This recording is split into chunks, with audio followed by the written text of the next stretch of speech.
Welcome to our witnesses. Thank you for being here. To Representative Garcia, Chairman of or Ranking Member of the House Oversight Committee, and to my wonderful colleague, Senator Whitehouse, who has been instrumental in the topic that brings us here today.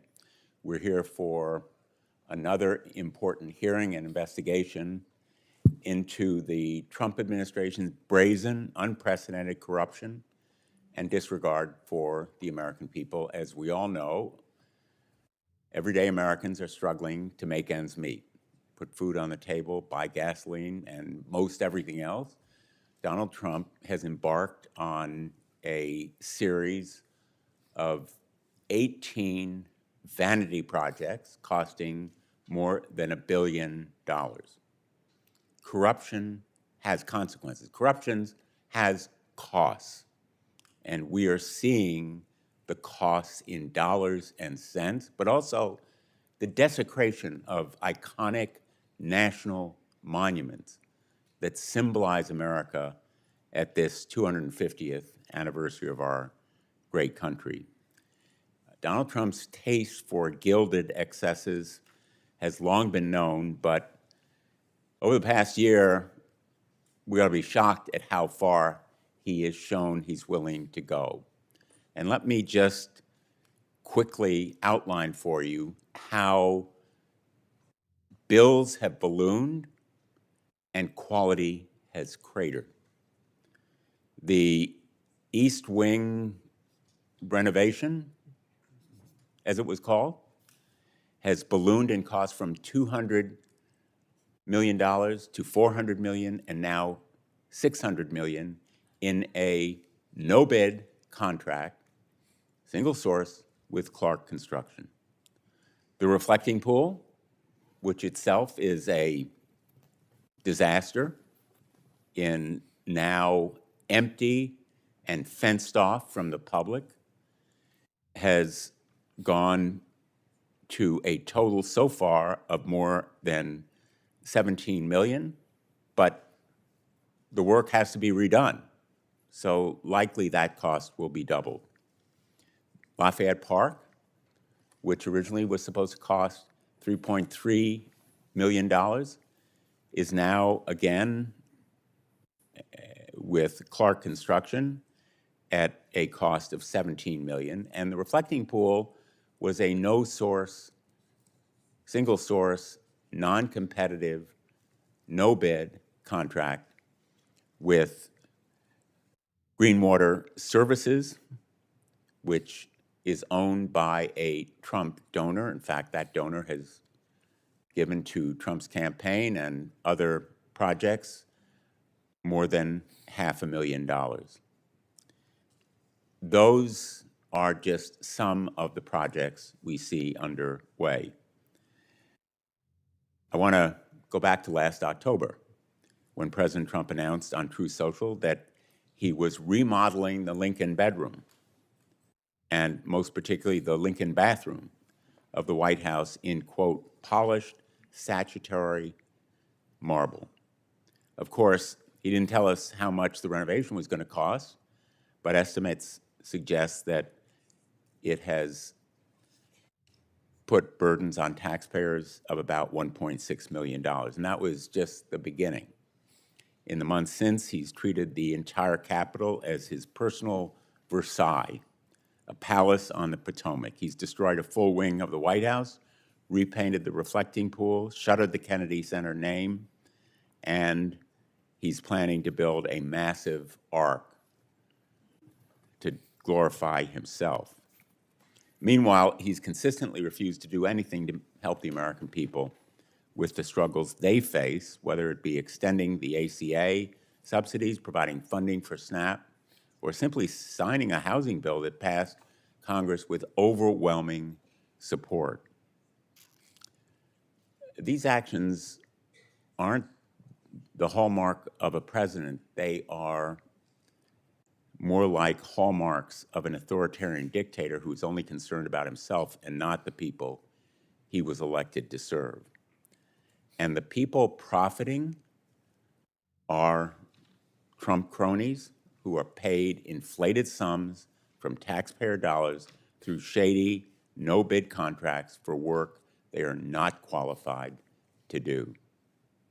When the American people aren't overpaying Trump or his friends directly, major companies are getting rich with contracts awarded or lawsuits dropped after they make donations in untold millions.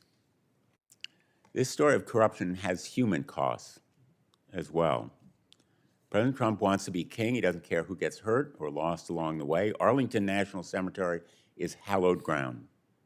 It's hallowed ground for all Americans, not just veterans. It's a solemn resting place with a view overlooking the Lincoln Memorial in recognition of what servicemen and women give or have given to our country. President Trump wants to desecrate Arlington by building a massive ark in tribute to himself, which will cast an imposing shadow over that sacred place. The American people have lost a bipartisan cultural touchstone, and artists across the country have lost a place that should be recognized for their achievement without regard to political affiliation. The East Wing of the White House stood for over a century as a place where ordinary Americans entered to tour the house built for presidents, the people's house, our house, to reside as custodians of our shared history. They're not the owners. They lived there for a while. They're temporary occupants, but President Trump knocked it down as though he were the owner to construct a massive, ornate ballroom that we now hear the American people are supposed to contribute hundreds of millions of dollars to construct. He promised it was going to be funded all privately. Indeed, tens of millions were raised from companies that have business before the government. Of those donors, more than half have received new contracts or expanded the ones they have now. Pay to play is the MO here. These actions are a microcosm of how the president views our whole country. He expects all of us to glorify him at every failing act and pay money to his friends and family whenever they ask, and even while everyday Americans struggle to meet the needs of life. That's not the America our founders fought for 250 years ago.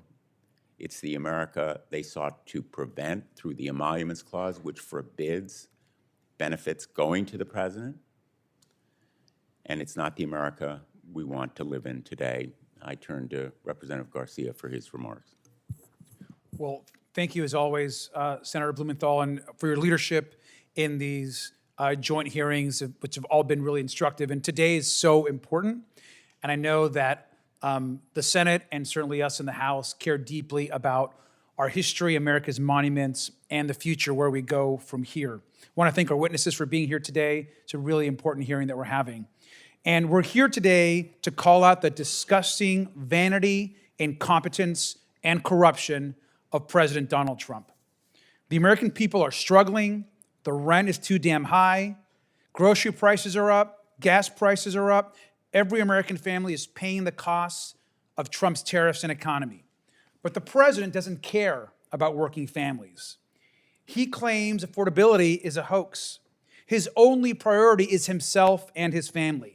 And he is obsessed with weaponizing his office for profit, collecting over $2 billion in his first year in office alone. And his family is looting billions more from the American taxpayer. And today we're going to talk about his obsession with rebuilding D.C. as a monument to his own ego. Now, there is currently a $14 million renovation happening that's plagued by algae and a bottom that's chipping away and falling apart at the reflecting pool. This pool has been drained twice just in 3 months for repairs. Built so incompetently that they're trying to put an innocent man to jail to cover up their shoddy work, with contracts going to Donald Trump friends and donors. What a disgrace and completely shameful. And then, of course, there's the East Wing and the White House, demolished with barely any public notice or public process. To make way for what? A ballroom that'll cost up to $1 billion, funded by taxpayers and shady corporate donations, so that Donald Trump and his family can host balls and dinners and galas for himself, I'm sure, and for his friends and rich donors. What a shameful moment for our country, and just disturbing to see what he's doing at the White House. And we can't forget about the Kennedy Center. He not only tried to take over the board, of course, installing himself as chairman, but he placed his name on the building, turning a cultural institution, a memorial to a great man, a president, into some sort of warped vanity project to himself. Thank goodness for the courage of some and the courts in stopping these horrific and illegal and corrupt action. And now, of course, he's also pushing this Triumphal Arch between the Lincoln Memorial and Arlington National Cemetery. This arch, of course, when reporters are asked who the arch was for, Trump said, quote, "Me." This is a sad, pathetic, lonely man who's trying to turn America's monuments into monuments for himself. And in the process, he's destroying institutions and properties that belong not to him and his family, but to the American people. He's dishonoring our history. He's dishonoring our veterans. He's dishonoring a former great president. And he's dishonoring the American people. And of course, what's crazy is every single project is marked by corruption and actually incompetence. No bid contracts, as we know, unqualified companies, including campaign donors, and blatant violations of the law halted by the courts. Donald Trump claims to be the biggest, most successful builder of all time, but he can't even refurbish a pool. Trump also likes to talk about vandals in DC and crime in DC and all the vandalism that he sees wherever he goes. Well, the biggest vandal in Washington, DC is the President of the United States. He's corrupt, he's incompetent, he's ripping off the taxpayer, he's obsessed with himself and only himself, and he's willing to destroy important American institutions for his own grievances and his own vanity and narcissism. He literally destroyed the East Wing. He doesn't care about real priorities of the American public.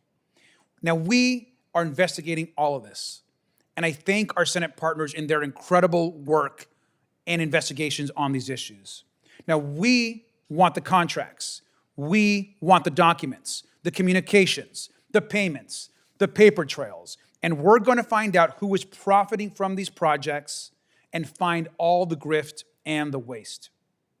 And of course, what Donald Trump and the administration should know is that we're just getting started. And with that, Senator, I yield back. Thank you. Thanks, Representative Garcia, and thank you for your partnership in this effort.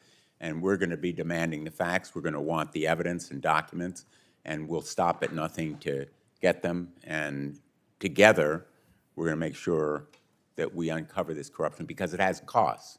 Corruption has costs and consequences for everyday Americans.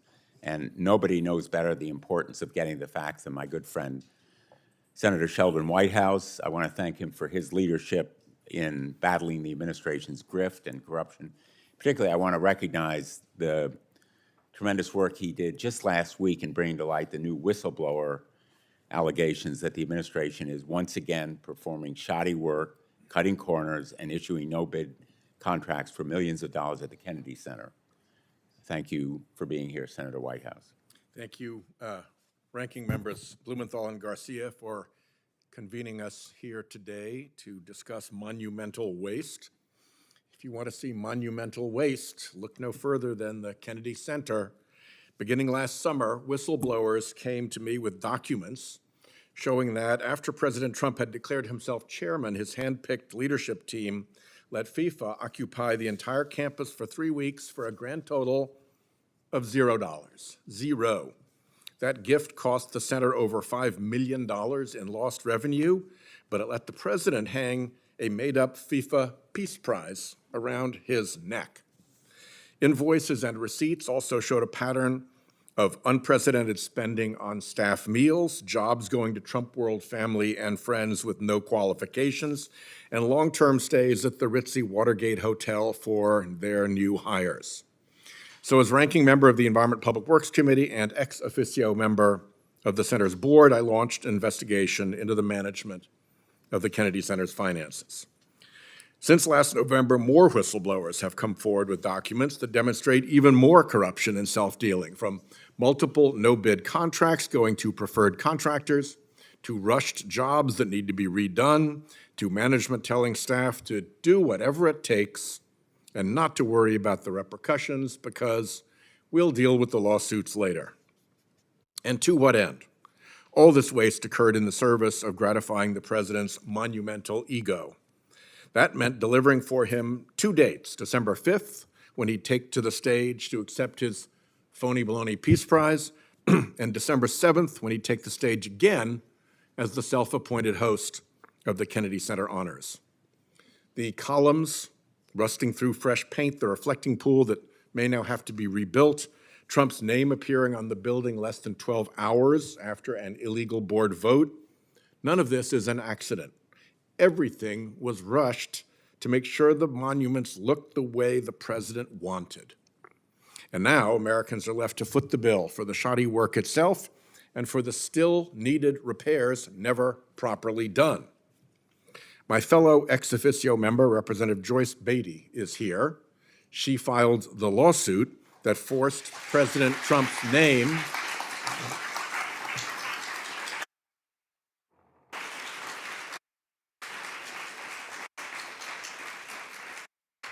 off of President Kennedy's memorial, restored the statutory voting rights of ex officio members, and halted a complete closure of the entire center that looked more like a cover-up for their inability to run the place. So my work on the Kennedy Center continues, and I encourage all those with information to keep coming forward. My staff remains ready to meet with anyone in confidence and at your convenience. I'll also recognize that Norm Eisen, who was Joyce Beatty's lawyer in that matter, is here as well. So you guys are backstopped in that. As a ranking member of EPW with jurisdiction over public buildings, I'd be remiss not to mention other victims to the Trump cavalcade of corruption. You know the Lincoln Memorial reflecting pool story, the peeling paint, the made-up claims of vandalism, the gash that grew with every retelling. What you may not know, that $1.8 million contract ballooned to a $14 million no-bid giveaway to Trump's preferred contractors, including a Palm Beach neighbor who has twice pled guilty to federal bribery and campaign finance violations. Same at 1600 Pennsylvania Avenue. Last October, I wrote to President Trump regarding his illegal demolition of the East Wing for his vanity ballroom. First promised at $200 million in private donations. Its cost has now more than tripled, including a defeated attempt to fleece taxpayers out of $1 billion. Ranking Member Garcia and I led an amicus brief urging the court to stop construction of the billion-dollar ballroom without congressional approval. And now, turns out, there's more. The Washington Post has since reported that the White House awarded a $500 million no-bid contract routed through the executive residence. Conveniently, the place exempt from federal rules requiring competitive bidding. The Trump motto, don't like the rules, break them. Manufactured vandalism, bulldozed buildings, no-bid contracts. None of this is happening in isolation, and none of it's really about paint and plaster. It's a story of cronyism, corruption, and contempt for anyone who engages in oversight. It's the deliberate hollowing out of American institutions that are supposed to outlast any one man until there's nothing left of them but the name on the door. Or, if you don't like that name, just a tarp to cover it up. thank you very much to both of our co-chairs. Thanks. Thank you so much, Senator Whitehouse.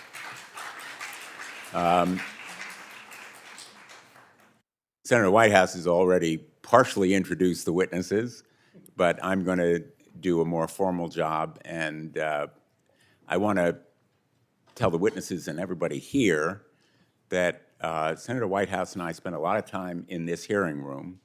Rarely is it as packed as it is today when we have a formal hearing.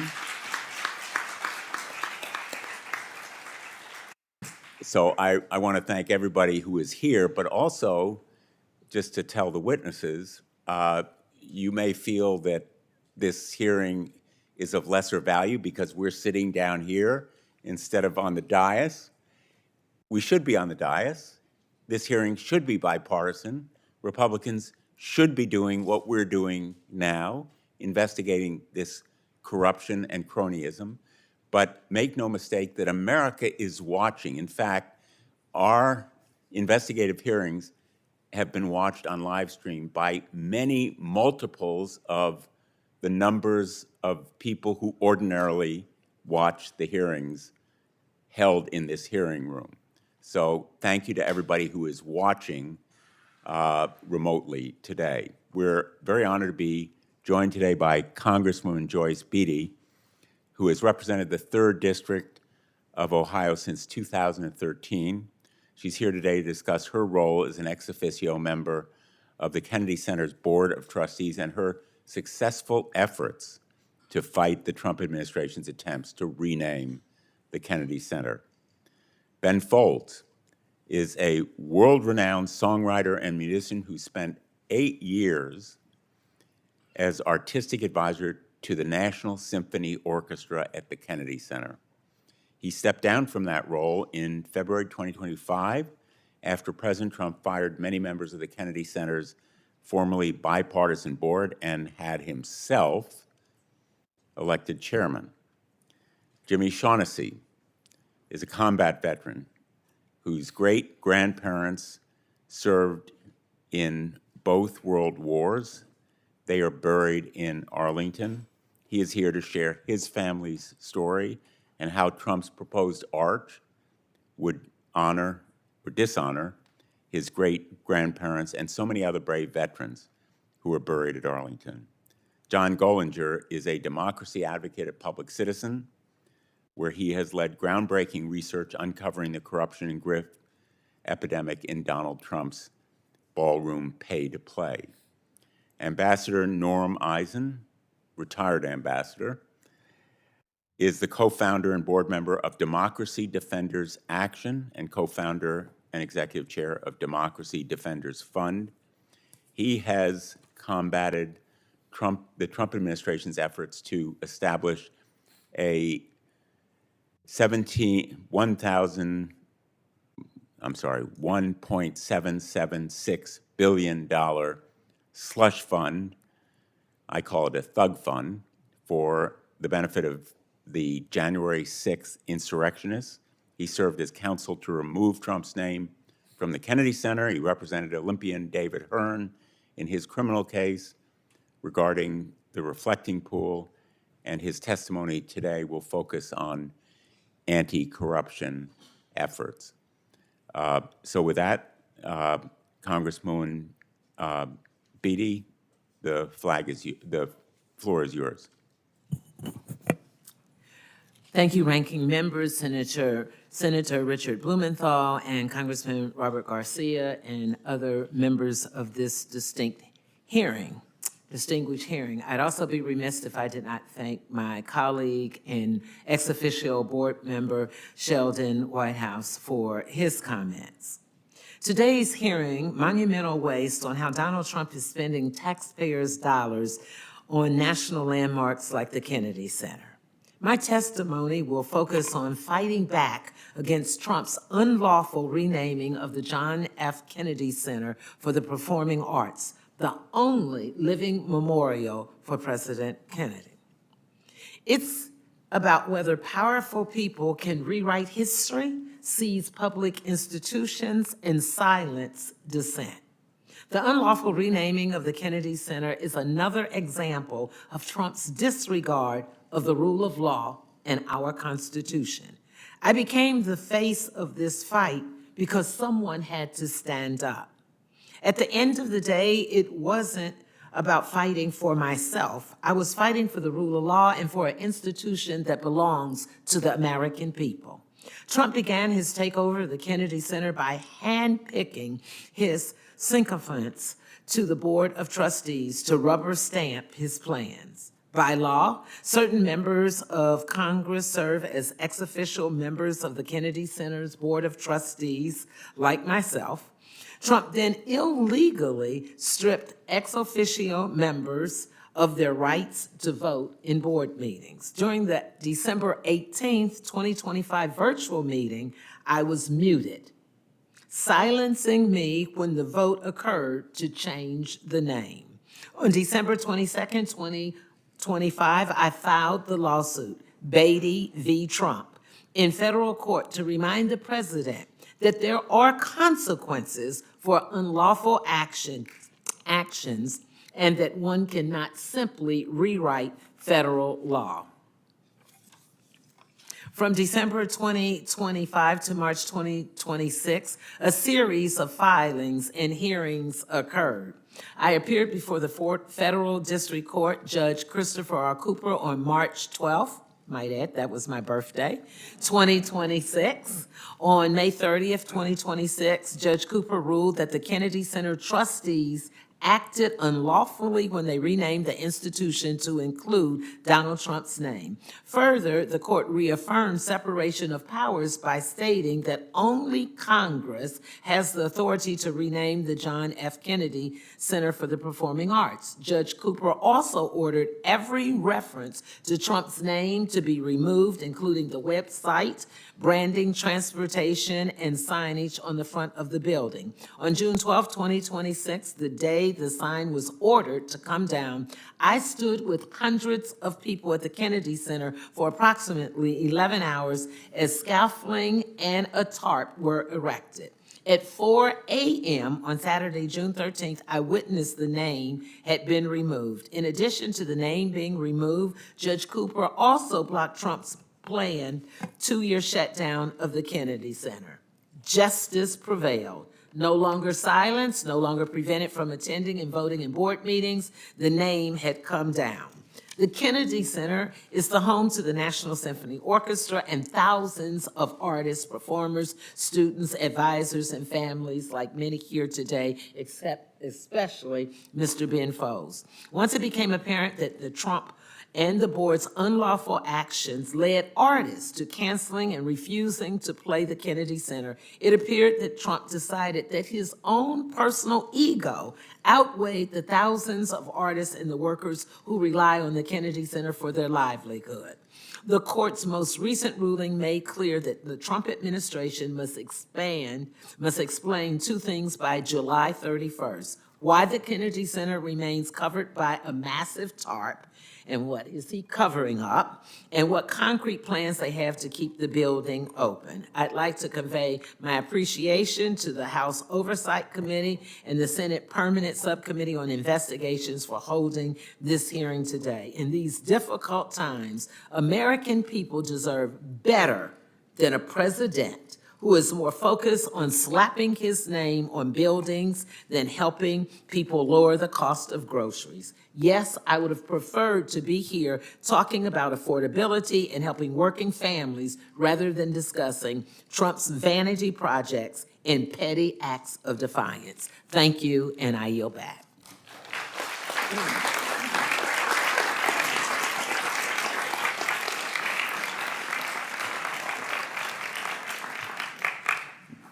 Thank you so much, Congresswoman B, and thank you for your great work. I want to just say, ordinarily, we would have a presiding officer sternly gaveling down the applause. But actually, there's something very refreshing and inspiring about your approval, and thank you, Congresswoman B, for that excellent testimony. Mr. Folds? Mr. Folds, the floor is yours. Good afternoon, Mr. Chairman and distinguished members of the committees. Thank you for the invitation to speak for you today. My name is Ben Folds, and I've been a recording artist and a touring artist for 30 years, and half my career has been focused on the orchestra. In 2017, I was appointed the first artistic advisor to the National Symphony Orchestra, NSO, at the Kennedy Center here in Washington, D.C., where my role was essentially curatorial. We sold out shows for 8 years straight without compromising the orchestra's integrity. Contemporary artists like Sarah Bareilles, John Batiste, Regina Spektor, as well as country artist Jamie Johnson, all played their first orchestra shows with us and then carried those scores to perform with other orchestras around the country, because it's a common challenge for orchestras across the U.S. to bring in younger audiences, and their survival depends on this. So we saw an opportunity there. This is one of the many things that the Kennedy Center and the NSO can lead as a mission-based federal arts institution, not a run-of-the-mill profit institution.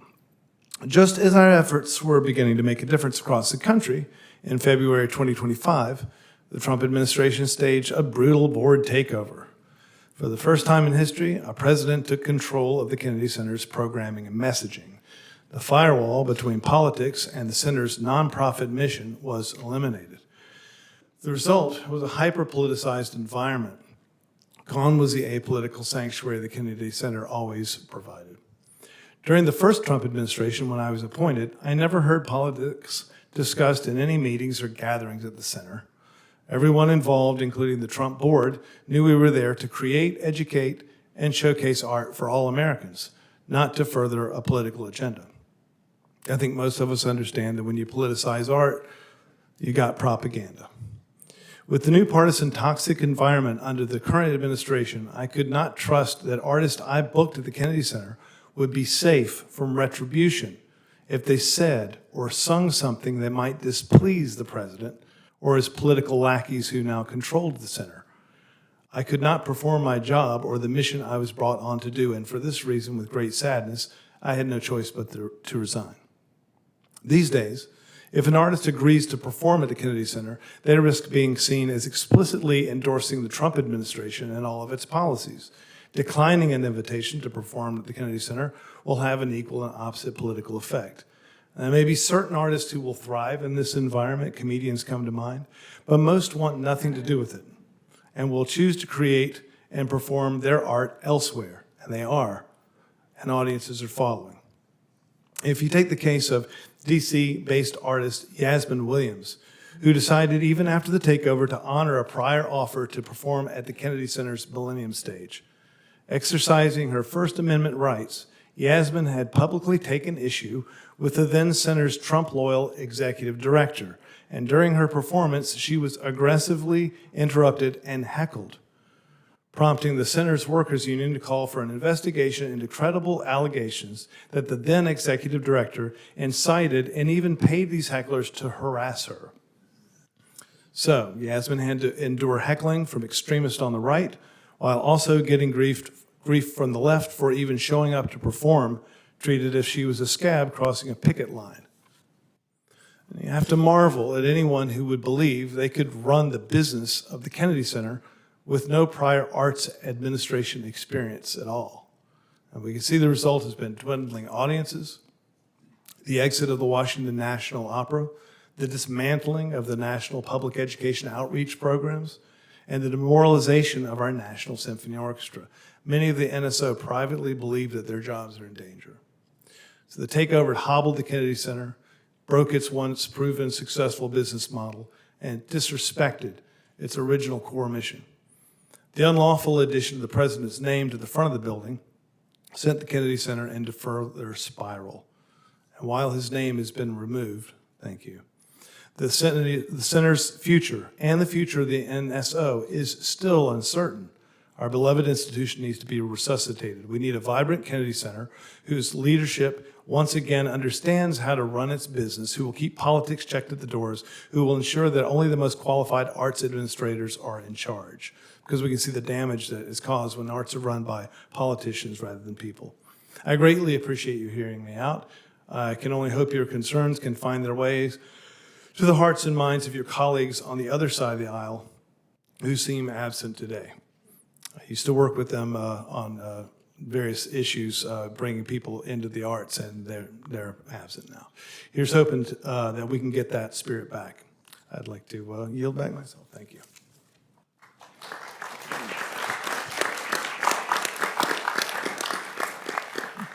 Thank you very much, Mr. Foltz, and for all your work.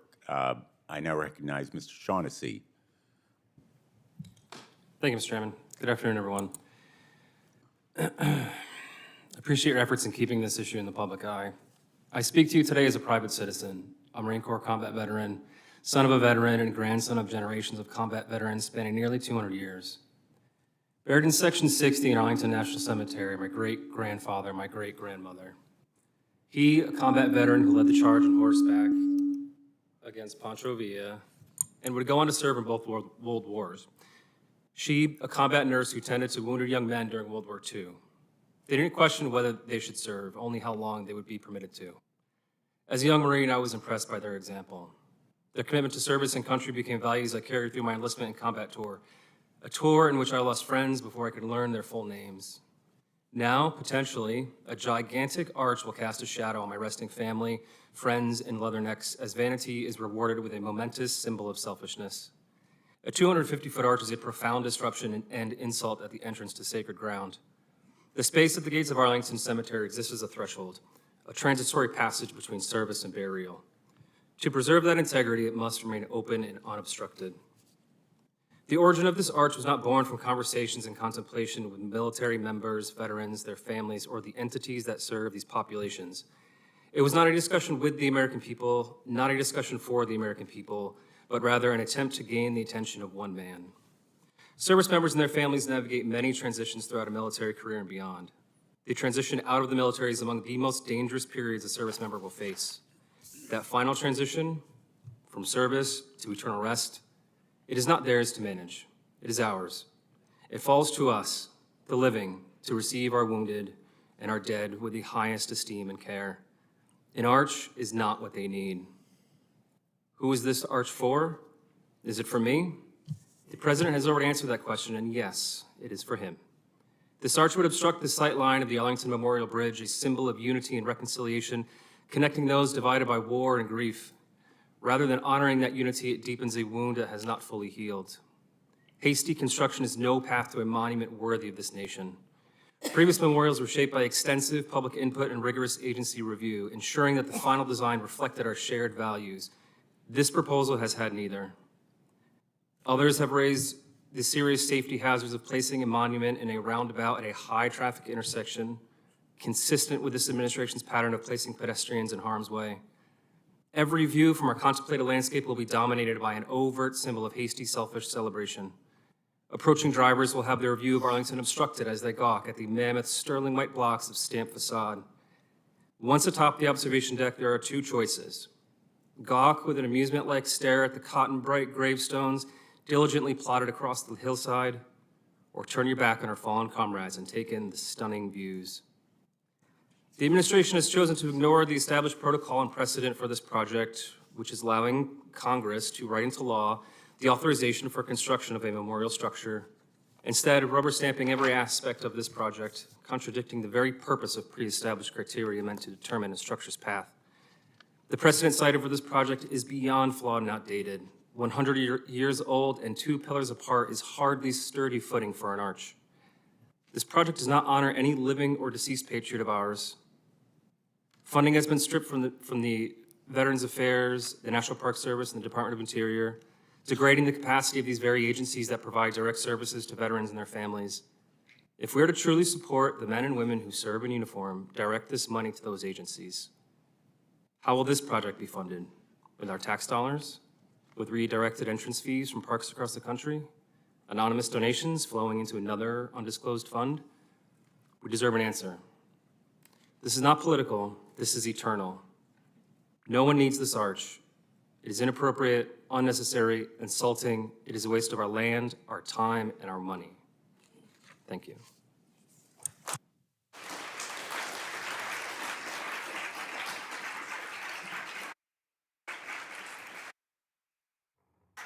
Thank you for that testimony, and thank you for your service, Mr. Shaughnessy. Mr. Gollinger?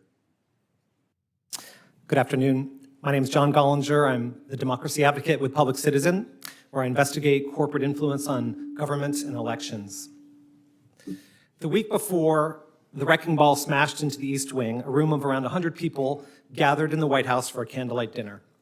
They were there so President Trump could thank them for donating millions of dollars to fund his favorite pet project, the White House Golden Ballroom, and also to hear about another of his pet projects. We saw him holding up the toy arch earlier. That was at this same dinner. The monumental arch to himself. These ballroom dinner donors were prominent lobbyists, bigwig corporate execs, current and wannabe billionaires, all kinds of government influence peddlers and favor seekers. But at the center of it all, at the head table, closest to the president, was the person responsible for raising the money. So I'm here today to focus on following the money, and I think that starts with the person and the people who are raising all of this corrupt money. That person is sitting at the center of the secretive fundraising machine that a federal judge in the Ballroom case referred to as a Rube Goldberg contraption. That person is Meredith O'Rourke. Here she is laughing all the way to the bank, laughing at pulling one over on the American people. It's President Trump's fundraiser in chief.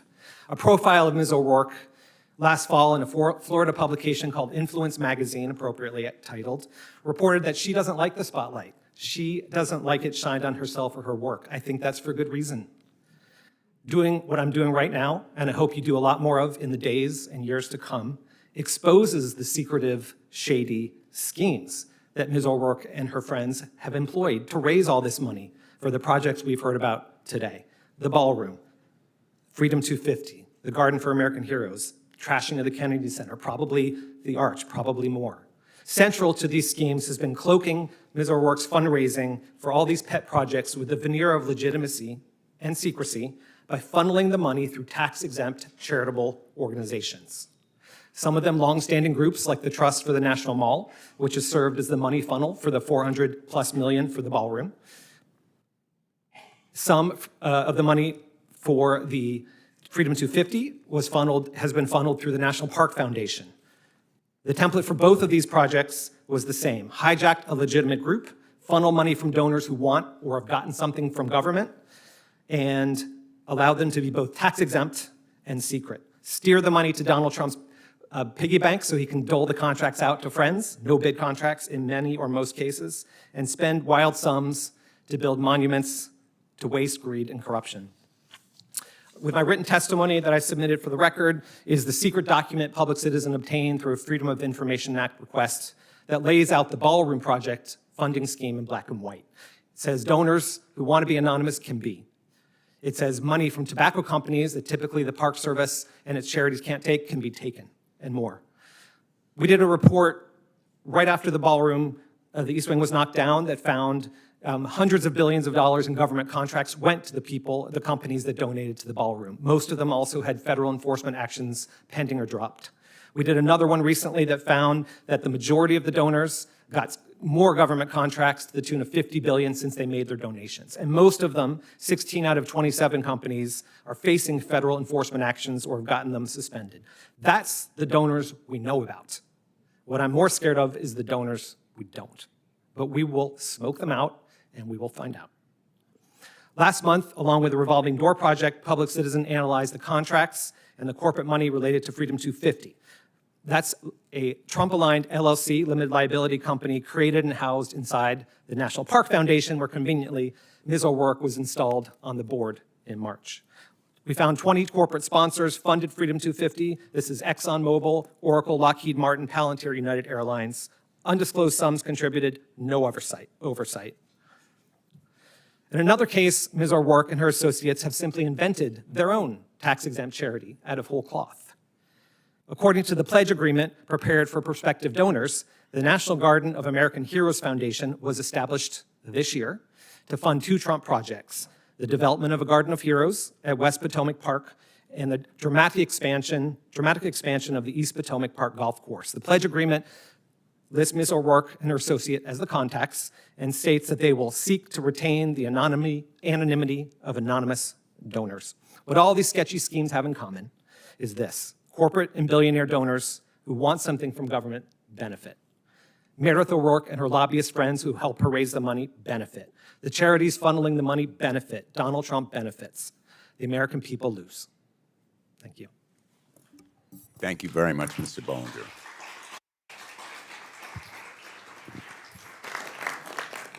Thank you for the work that you're doing and your organization. And I'm turning now to Ambassador Iden. Ranking members Blumenthal and Garcia, members of the Senate Permanent Subcommittee on Investigations and the House Oversight and Government Reform Committee, thank you for convening this forum and inviting me and all of us to appear today. My name is Norman Eisen. I'm the co-founder of Democracy Defenders Action. Since commencing my law practice in Washington, D.C. 35 years ago, I've worked on ethics, anti-corruption, and democracy in the United States and around the world, including as the White House ethics czar and as the United States ambassador to the Czech Republic. And in all those 35 years, I have never seen anything remotely like this. We are experiencing unprecedented corruption in plain sight. As Donald Trump moves through his lame duck presidency, he's desperately trying to rewrite his legacy. He's defacing the people's landmarks, and he's carving his own name into the people's institutions. That includes civil cases that I have the privilege to work on among our over 300 matters at Democracy Defenders Action and Democracy Defenders Fund. Cases like the Kennedy Center case or the demolition of the East Wing. I'm going to talk about those cases and why our monuments, our public parks, and our public lands belong to the American people, not to any president and not to Donald Trump. Although I'm also a member of the legal team representing a criminal defendant, Davey Hearn, in the Reflecting Pool case, I will not be discussing that matter today. We've just had a trial date set in that case. Let's begin with the East Wing of the White House. As we've discussed, the president tore down part of the People's House to build himself a $600 million gold-plated ballroom, and then he dumped the wreckage on the People's Park. Now we have more than 35,000 cubic yards of demolition debris hauled into East Potomac Park, land Congress set aside to be held forever, for the recreation and pleasure of the people. The East Potomac Golf Links is their public park where families go. They use both. Trump dumped this waste with no environmental review, with no historic preservation review. Is it any wonder that months later, the Park Service's own testing found elevated lead, arsenic, and mercury in the park? And just this past Friday, the government admitted to a federal judge that it never finished testing that soil before declaring it safe. I'm very proud that our team joins Democracy Forward and Lowland Associates in representing the DC Preservation League and local residents in court, and we do that work in our sister organization, Democracy Defenders Fund. Second, you've heard today from my wonderful client and friend, Congresswoman Beatty, that Congress named the Kennedy Center for President John F. Kennedy. This president, Donald Trump, tried to remake that, to etch his own name on the facade. We've learned that that's illegal. We're going back to court. to deal with that TARP. The name has come off. And if there's one principle that's been established in today's testimony and in our case, is that no one mutes Representative Beatty.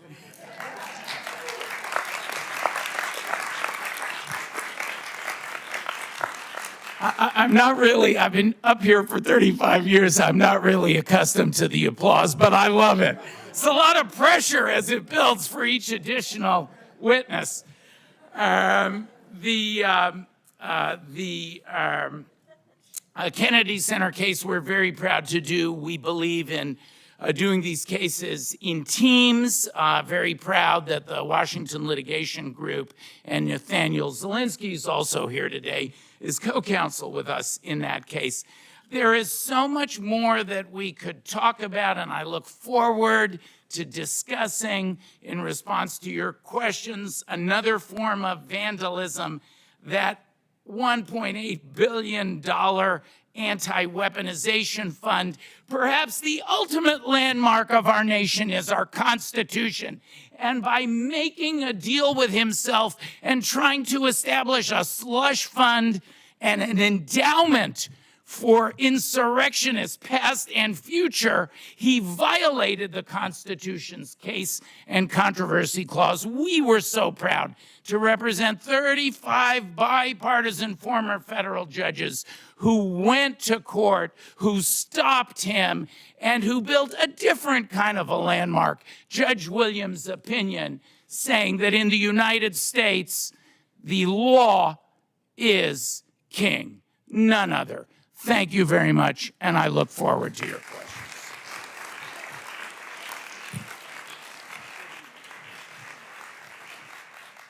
Thank you, Ambassador. We're going to have a 5-minute round of questions, and we're going to be hopefully somewhat strict on the 5 minutes because I want to make sure that all of our colleagues have a chance to ask questions. I'll begin. And by the way, Ambassador, there's no ethics czar now in the White House, is there?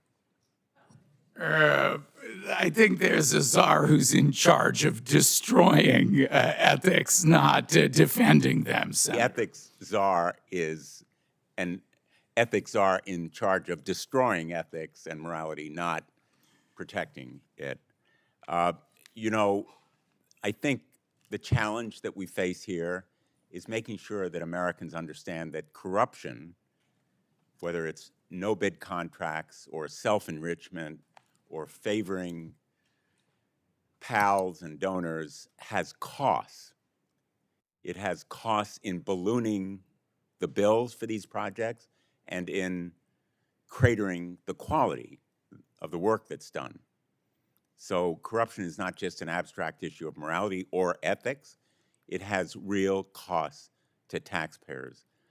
And Mr. Gollinger, I was really interested in the research that your organization has done. The ballroom was supposed to be privately funded. As a matter of fact, now hundreds of millions of dollars are going to be diverted from the Secret Service to pay for this $600 gilded boondoggle. But there are also private donors who have been awarded $50 billion in taxpayer-funded contracts in just 6 months. That is a startling revelation. Many of these ballroom donors made donations while facing federal enforcement action. They had regulatory action pending against them, in addition to receiving contracts for work that profited them. The SEC dismissed charges against some of these companies. Meta made a donation while facing CFPB investigations and FTC litigation. Coinbase made a donation while the SEC dismissed charges against them. Tell me what you think about the impact of these donations on law enforcement that protects taxpayers in our country. Thank you for the question, Senator.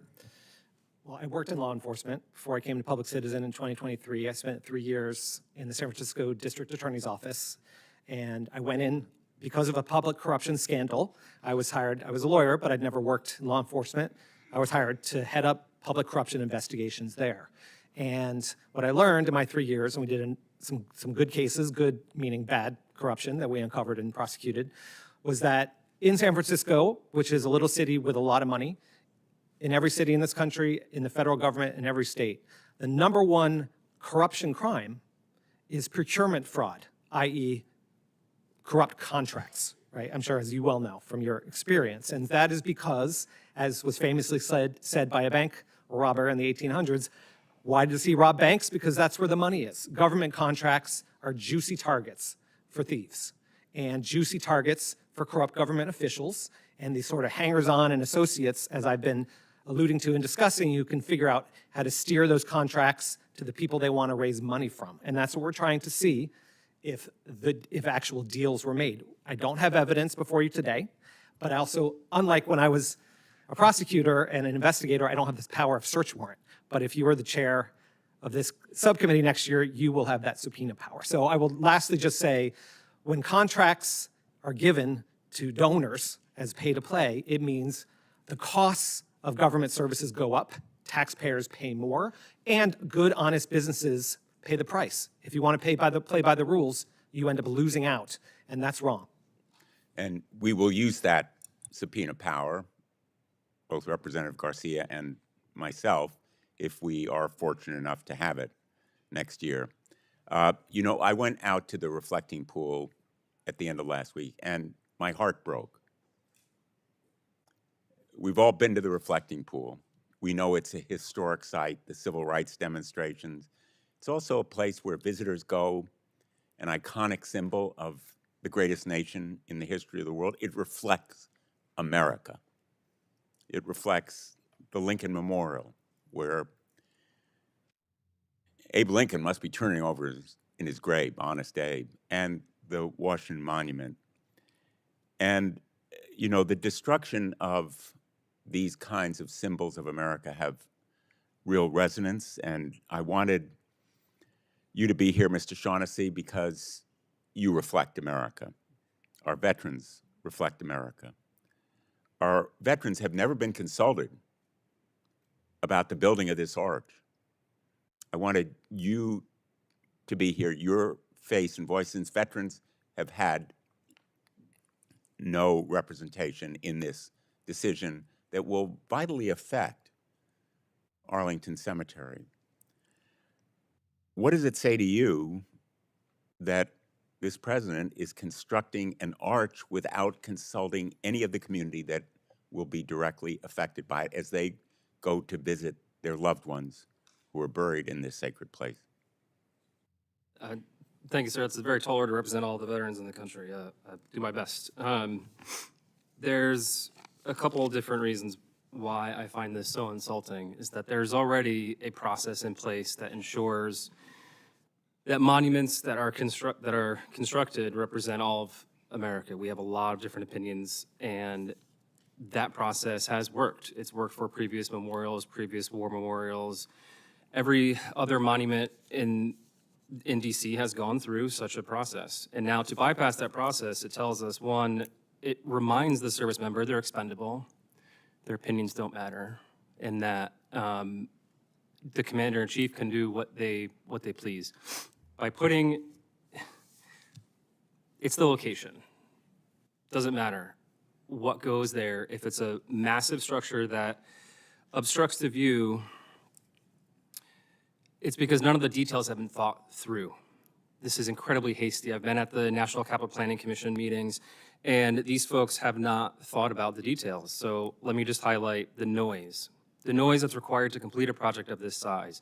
The digging and the bouldering and the pouring of concrete and the trucks, the thousands of them, the cranes that will tower 300 feet high, the porta potties that will be lined up for the workers, the sewage trucks that will empty these porta potties and refill them. It's a carnival of trucks that will circulate around this roundabout in front of the only entrance to Arlington. It's infuriating. How can anyone conduct a remembrance ceremony with all of this noise and distractions happening around them? And that's just during the construction phase. These folks who want to build this arch think of this as an amusement. It was even said so at the last National Capital Planning Commission, that the amusement at the state fair of folks visiting the Arch was one of the most attended portions of the fair. And that's what it is. It's an amusement to them. Our service members are willing to give up everything. They're willing to give up their time, their lives, time with their family, and the administration is willing to consider poured concrete and rebarb and a stamped facade. He can place marble in his bathroom, but he can't consider a marble structure outside of Arlington Cemetery. Thank you very much. I'm going to turn to Representative Garcia. The Senate is having a vote at 5:15, so I may have to run. I'll leave you in charge if that's okay when I have to go. And after Representative Garcia, we'll turn to, we've been joined by a couple of our Senate colleagues. We have great representation from the House, and we'll get everybody in. Thank you, Senator. And I want to, before I begin the question, just real briefly, I do want to thank our Ranking Member Huffman, who's here, our partners at Natural Resources, obviously, have doing incredible work protecting America's monuments and treasures. So thank you for being here. Also, just want to also add to Representative Beatty, truly heroic work that you've done at the Kennedy Center. So just want to personally, on behalf of Oversight Democrats, thank you again for being here and for your incredible work.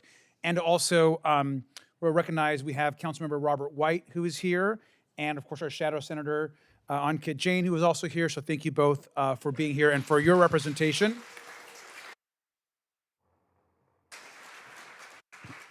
We obviously have a lot to discuss today, and again, it's outrageous for a president to put monuments ahead of himself. To put monuments to himself ahead of the American people, and of course, the affordability crisis. Now, we want to take a look at each of these projects because they tell us so much about Donald Trump and his vanity and narcissism. And of course, it tells us a lot about corruption. Now, we've seen, of course, the images already of the reflecting pool, just the horrific shoddy job that's happened. But it's important to talk about who actually is doing some of this work. Now, this is J.J. Carafaro, of course, a neighbor of President Trump's, who actually resides just right next to Mar-a-Lago. Now, President Trump called JJ a fantastic man. He's a major Trump donor, by the way. He gave President Trump $250,000 in 2020. And he previously pled guilty to corruption and campaign finance violations. This guy right here. Now, this guy got a $1.7 million contract to install a nanobubble filtration system, which has been a total and complete disaster, as the president would say. It is a shame, it is disgusting that Donald Trump is enriching donors and friends by using America's monuments. Now, Mr. Gollinger, we know the White House claims they weren't involved in the contract. I mean, shocking that he would, of course, get the contract, but the facts look pretty obvious. Would you say this is an example of potential corruption that we should be investigating in the Senate and the House? I would say if it were my case, I would be opening an inquiry into this potential corruption in a hot minute. And Oversight Democrats have. We've asked Mr. Gollinger and his company a series of questions, and that will continue. Now, we're taking on Trump's corruption at the monuments and the corruption happening in the private sector here as well. Who were these donors? Why did they finance these projects? Why did they finance the ballroom? Why are they involved in the Arch? The list goes on, and we're going to get those answers. But there's other important issues here.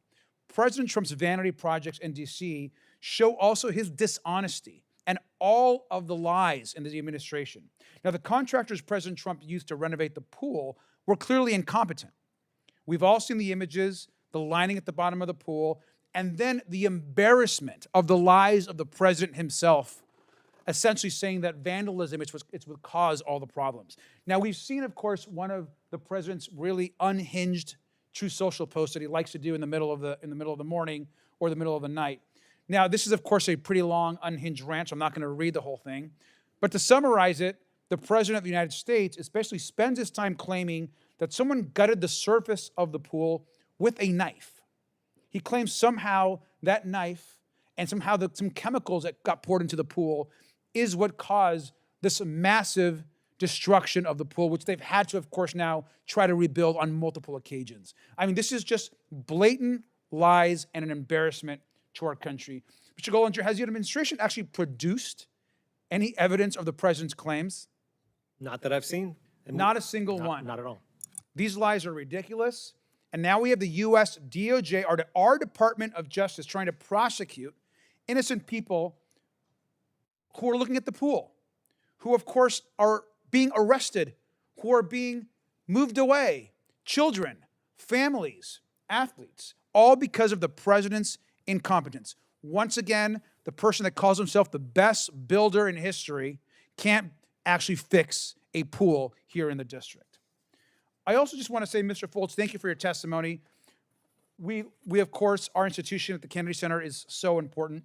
Now, President Trump's allies claim that they took over the Kennedy Center to stop woke propaganda. Is that true? He said it was woke and broke, which rhymes, and that's nice.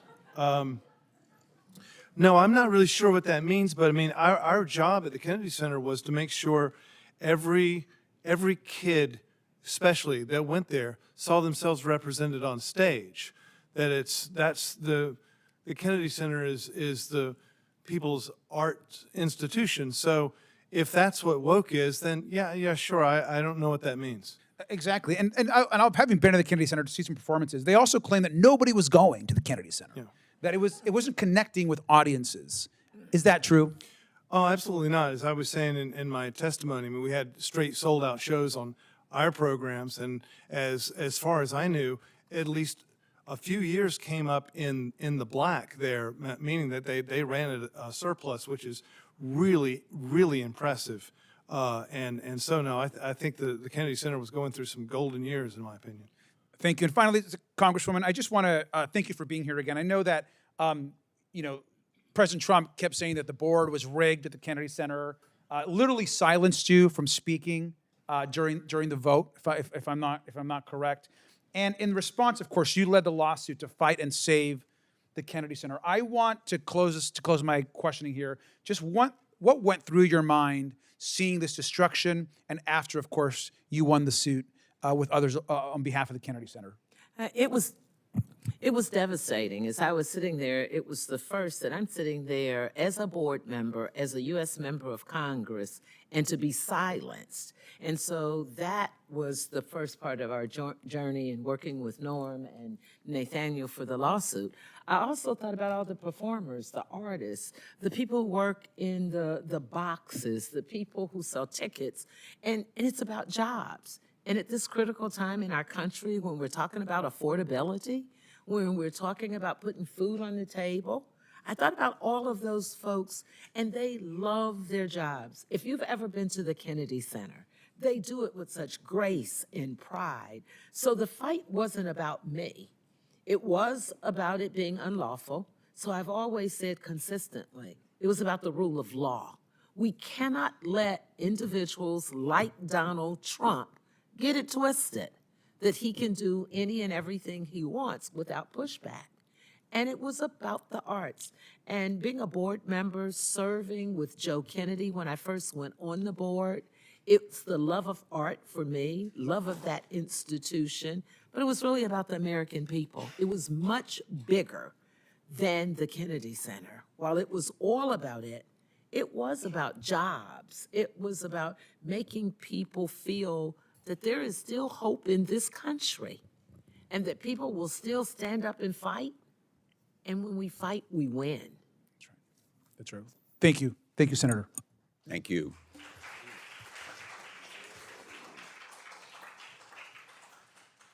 Senator Reed.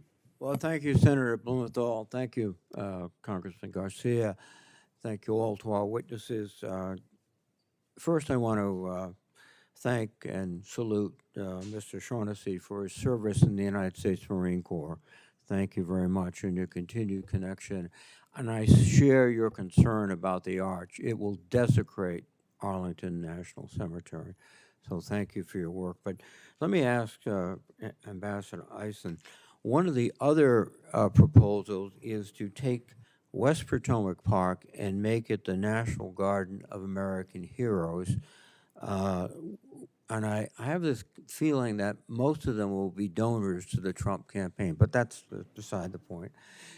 Oh, no. And then the other issue is taking the East Potomac Park and making it a golf course, which will not be, I think, accessible as it is today to the public. Could you give us the legal issues surrounding these things and what might be done to frustrate this strategy? Thank you, Senator. On the utilization of these parks or the Kennedy Center or other public monuments, Congress has spoken, and it has dictated uses for these public places. Take, for example, putting in a Trump Country Club style golf course in the East Potomac Park. This is a piece of parkland where you have a historic public course that is truly a public course.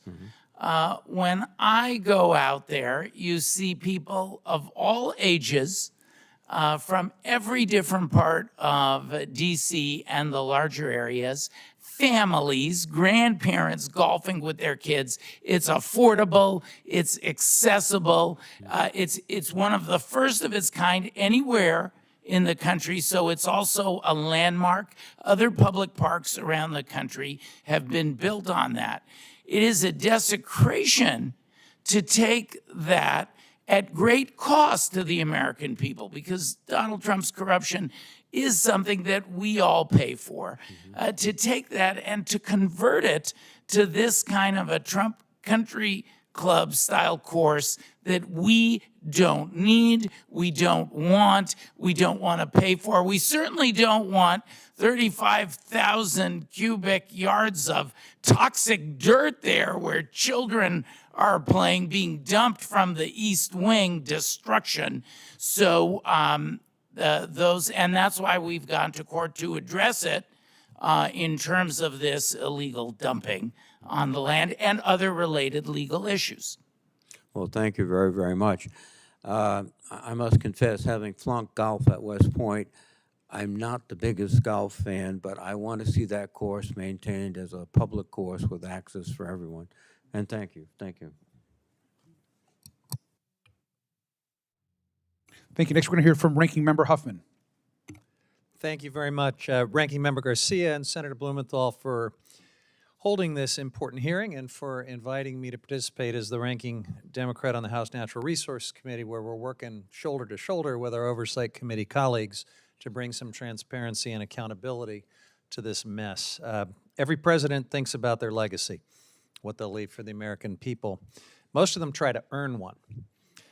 Donald Trump is skipping that step. Instead, he's using his presidency as a huge grift to build himself vanity projects covered in lots of gold paint and to pay for it with other people's money, including a lot of our money.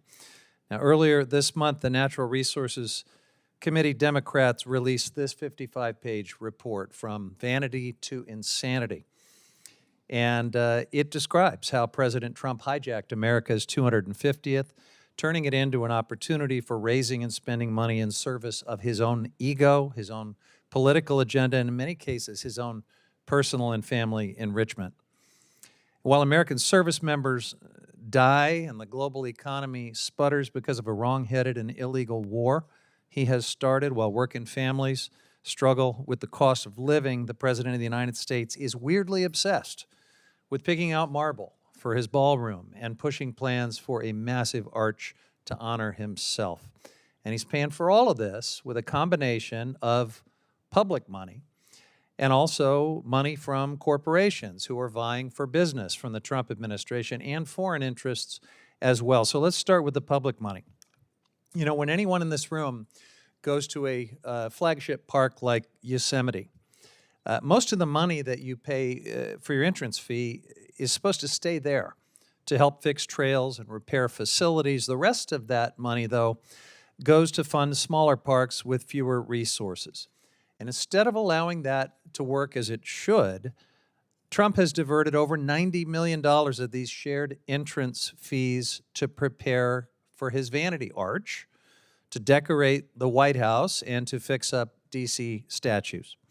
And for many families, parks are the only affordable vacation option they have. But this summer, they are arriving to struggling parks, understaffed parks, unsafe parks in many ways because of Republican funding and staff cuts. And now on top of all of that, the president is siphoning off more parks money to spend on his vanity projects. So, Mr. Shaughnessy, you work with veterans in our national parks. Tell us what is happening this summer and what $90 million would have paid for if it had stayed in the park system where it belongs. Certainly. Our parks and public lands are intended to showcase the democracy of our nation by setting aside accessible land and spaces for all people, citizens and visitors to our nation, for access. Our national parks are specifically for recreating and telling the story of America. The recreation and storytelling is managed by people, and people need assurances like job stability and adequate pay. Diverting fees from parks that collect them further jeopardizes the ability of park staff in those parks to facilitate safe operations and tell the complete and accurate story of our country. I was just recently in Shenandoah for 4 days, bringing my nephew on his first camping and hiking trip, and I saw 2 park rangers the entire time, at the gate and at the campground. The trails were washed out, trail signs were missing, the bathrooms were cleaned by the camp hosts, but the equipment was faulty and outdated. Wildlife were in the campground, grazing next to tents and cars. All of this makes camping and recreating less safe and less inviting. These spaces should be accessible to all, regardless of outdoor recreation experience or their comfort with roughing it. Parks are not just for the super fit and terribly rugged. They're for everyone. Park staff are there as a guide and a symbol of safety. Those park staff deserve to have adequate pay and adequate budget to address the needs of the unit they manage. Yeah. Thank you, Mr. Shaughnessy. Now let's talk about the corporate money, these so-called donations, although it seems to me donations is a generous word for checks that are written, for example, by a company that just happens to have a merger decision sitting on the president's desk. These are secret, tax-deductible payments to the president's monument fund. And in return, the donors, massive corporations like ExxonMobil, Oracle, and Palantir, get access to the White House. One of them hasn't reported, only one of them has reported a dime on their lobbying disclosures of all of this dark money. So, Mr. Gollinger, Public Citizen's been tracking these corporate donors. Of all the companies writing these checks, which one has the most to gain based on your investigation, and what is it that is sitting on the administration's desk right now? Right. Well, that's a hard question because of the secrecy, right? So from the contract, we know they're secret donors. So we don't know what we don't know yet. But from the ones we do know, of the 27 corporations that have been identified as donating to the ballroom, I would single out Next Era Energy. So this energy company is already massive, just announced a massive $67 billion merger with Dominion to become largest energy utility around, and that would potentially be a monopoly that would raise rates. So that decision whether to approve that merger by Federal Energy Regulatory Commission or to challenge it through antitrust in the DOJ run by Todd Blanche, who reports, as we all know, to Donald Trump, I fear is effectively a done deal because of the money. So we, and Public Citizen and others, are challenging it. It's being challenged in multiple states. I would also single out Lockheed Martin, which has massive government contracts, already has received tens of billions, but of course, as a defense contractor, stands to gain tens of billions more because of the massive military funding the president's trying to jam through for his Iran war. Thank you, Mr. Gollinger. As I wrap up, let me say, if the White House is watching, you're not going to get away with this. We have more documents, we have more whistleblowers, and in the months and weeks to come, the American people are going to see all of this. There will be a full accounting. I yield back. Thank you. Senator Wyden. Thank you very much, Senator Blumenthal. Congressman Garcia, it's been good to work with you on Epstein projects and other priorities. And I particularly want to follow up with Congressman Huffman's remarks because they touch on the parks, and these cuts to the parks are hitting our communities like a wrecking ball. And in particular, it seems to me, and I want to direct this conversation to you, Mr. Shaughnessy, the Park Service should have used that money that has been wasted to do hazardous fuels cleanup and reduce the risk of wildfires to protect visitors and local communities. These fires that we're seeing in the West are not your grandfather's fires. They're bigger, they're hotter, they're hitting our communities like a wrecking ball. And this summer alone, wildfires have forced the closure of Oregon's Painted Hills National Monument because the park staff doesn't have the resources they need to protect our treasures. That's really what's at stake. They're filching this money to take from our treasures. Now, Oregonians, the people Senator Merkley and I are honored to represent, have been left literally as a result of this negligence in the line of fire, all because Trump has filched the money for his vanity projects that ought to go to protecting our communities. Here's my question. The Parks Conservation Association that you know works so well with local communities to support projects and policies that make our national parks safer. How has the Trump pursuit of vanity derailed projects that we need to protect American communities in Oregon and around the country during the wildfire season? Yes, sir. Thank you.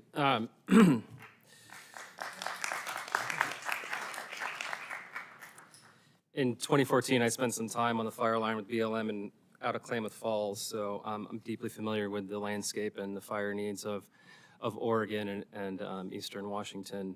And what I can say is that any dollar that is spent on new construction projects from fee collecting parks is a dollar that cannot be spent on enhancing the firefighting ability of that entity and unit that receives the money.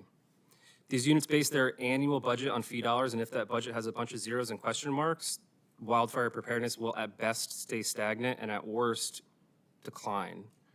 The best way to fight fire is prevention. By the time the fire crew arrives, it's already too late.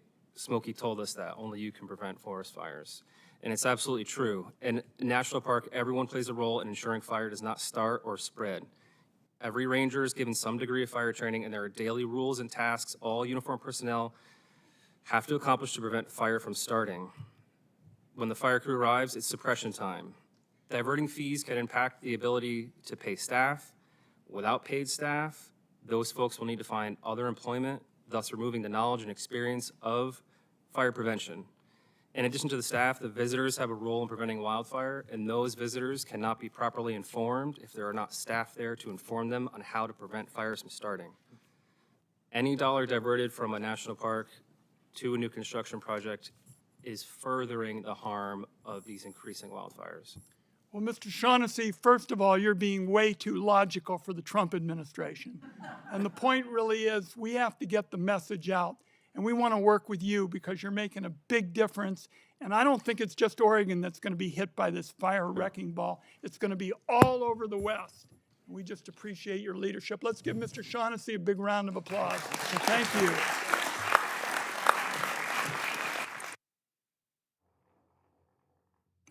Thank you. Representative Norton.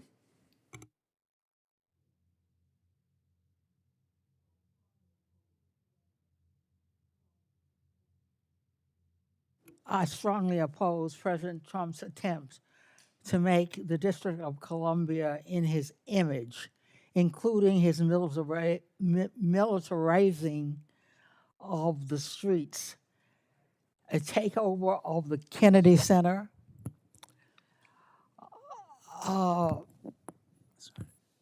demolition of the East Wing, installation of permanent fencing at Lafayette Park, transformation of West Potomac Park into a statue garden, and construction of an arch.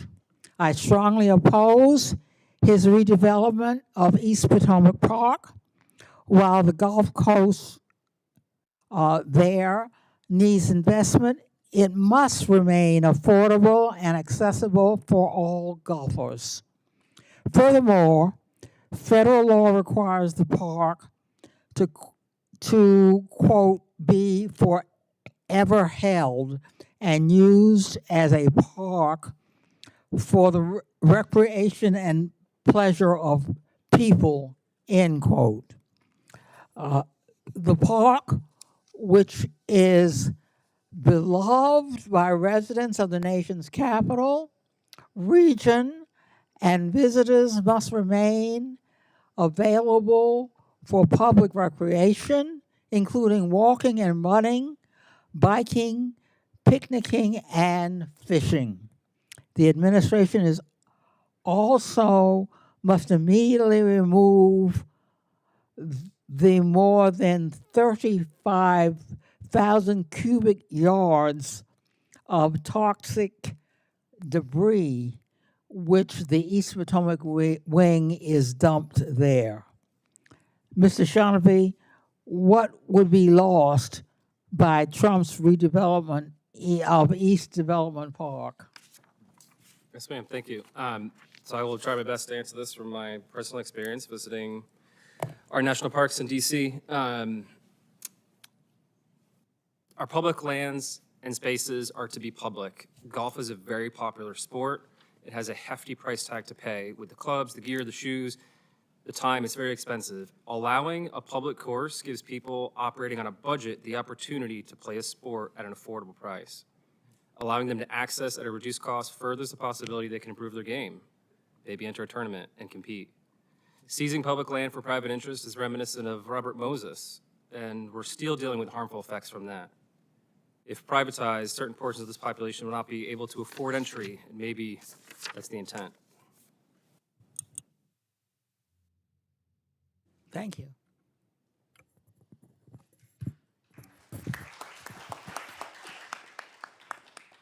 Senator Merkley.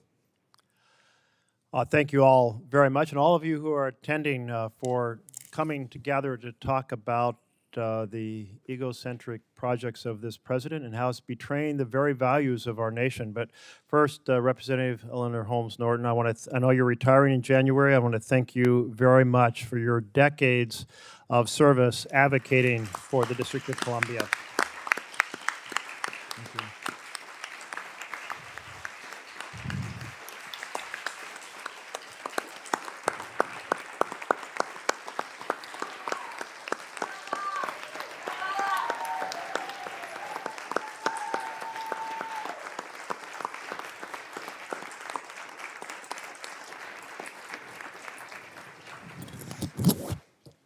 I'm so glad we were able to honor you here in the Senate, Congresswoman Norton. You know, I was here in D.C. for the 200th anniversary of our nation, and I don't know how that's possible because I'm not even 50 years old yet, so how did that happen? But I came here as an intern for Senator Hatfield, and it was such a joyous summer of America coming together with no partisan divisions and the celebration of the American heritage on the Mall all year long. And the mood couldn't have been more different from this summer, where Trump basically ruined the national celebration of our values by turning it into a partisan, self-serving affair. And it's just, he sucked all of the color and joy out of that national celebration, just like, and I was thinking symbolically how I was reading how the color in the reflecting pool, the blue, had turned to gray, and thought, well, that's symbolic of really the whole affliction of this president on the national mood. And in particular, it's so offensive. We've talked about these ego projects and how much they're costing and that they're not approved by Congress, and he's using slush funds to achieve them and all of that. But I want to talk for just a moment about a piece of this, and that's his putting his image on coins, on park passes, as well as the Kennedy Center, and why that is just so offensive. You know, our founders said, there's King George, and he puts his name on everything because he's a king. And it's all about him. And power flows through the king down to the people. But we don't do that in the United States of America. Our founders were very saying, no, we don't do that because here power flows up from the people through their electeds to achieve that vision of government of, by, and for the people. Do you all find it offensive that he put his vision on the park passes? Well, amen. It sure is, and it's like, because it represents two things. One, he's an authoritarian promoting himself rather than celebrating the values of our nation on our 250th anniversary. And the second aspect of this is just like he doesn't care about our parks. So he's the last person who should ever appear on a park pass. And so I do have a bill that prohibit partisan park passes. It says no sitting elected or president can appear on a park pass. Let's get the wildlife back on the park passes. And then he's putting his image on a coin. And that really is something emperors and kings do, not leaders of democratic republics. And I do find it kind of ironic that it's a fake gold coin. And in that way, maybe it represents so much about this president and his fake values. But nonetheless, his image does not belong on a coin. No president has done that. No sitting president has done it while he's serving. And we even had law that said you can't put your image on a coin, but it had a little loophole in it because it just said on one side, and it's been interpreted to mean, well, if you can put it, you can't put it on one side, you can put it on the other side. So that's what the administration is saying. And so my Change Corruption Act would ban any repeat and stop this coin from being distributed. So I realize it's symbolic, but it's symbolic of something fundamental to our nation, that our public spaces are for the public, and our leaders take the power from the people, not the other way around. Let's restore the vision of government of, by, and for the people. And I really intended to invite you, Ambassador, to comment if you'd like on my diatribe. The distinction between the United States, which was born in the rejection of kings, and other countries who put living monarchs on their coins speaks to the spirit of the law, Senator, including the Thayer Amendment, which is one of the laws that you're referring to. And whatever the precise legalities, no prior president would have imagined flying in the face of that meaning and purpose and history of our laws. So it is yet another offense. I will say it is very fortunate. The American people see this, and they understand that this is a presidency that is not about them bringing down their costs, fighting corruption, and delivering competency. We've got a cost crisis that's driven by a competency and corruption crisis. And we will all be able to see that when the fake gold coin is out there. Thank you so much. Thank you. Thank you, Senator. Next up is Representative Krishnamurthy. Thank you, Ranking Member. Thank you to the witnesses. I'd like to start first with a quick game that captures just how absurd the vanity projects have become. Mr. Gollinger, I want to ask you a question. Which leader named a brand new class of warships after himself, a move so unprecedented and absurd that none of his predecessors even considered or proposed doing the same? Here are your choices: Donald Trump, Muammar Gaddafi, or Turkmenbashi? I'm going to take a leap and say Donald Trump. You are correct. Who put his own portrait in our country's passports? Trump, Gaddafi, or Turkmenbashi? I'm going to take another long guess and say Donald Trump. You're correct. It was President Trump. Even Turkmen dictator Turkmenbashi, a man who famously renamed the months of the year after himself, did not do the same. Last question. Which leader wanted to add a 60-foot granite monument of himself carved into the side of a mountain? Trump, Gaddafi, or Turkmenbashi? That one I know is Donald Trump. President Trump. Room for one more on Mount Rushmore. The president wants to know. I think the answer is no. What do you guys think? No. Let me turn to my next topic. On a more serious note, it appears that President Trump is mirroring the actions of dictators worldwide. Ambassador Eisen, the giant posters of President Trump draped over federal buildings here in Washington evoke the same looming display of Erdogan in Ankara, Turkey, wouldn't you say? I would, Congressman. And as the Washington Post has reported, years before Trump gutted the White House to create his golden ballroom, Erdogan built his own vanity project called the White Palace. I'm sure it has a nice ballroom as well. But the similarities don't end with these vanity projects. Under Erdogan, Turkey descended into electoral autocracy through voter roll purges and the intimidation of election officials, right? Mr. Eisen? Yes, that's correct, Congressman. And here at home, the president has demanded voter list audits, pushed for voter purges, and just last week, Politico reported that Secretary Mullen threatened election officials with prison time, if they did not cooperate with the administration. You don't dispute that either, right?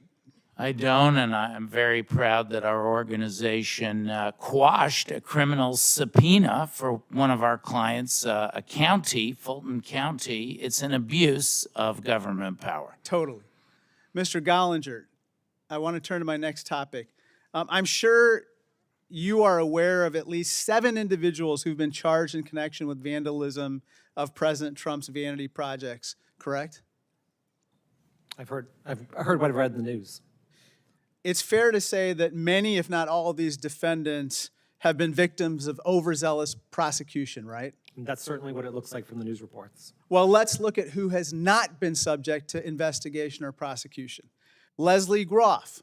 Leslie Groff worked for Jeffrey Epstein for 18 years, scheduling countless massages during which Epstein sexually assaulted underage women.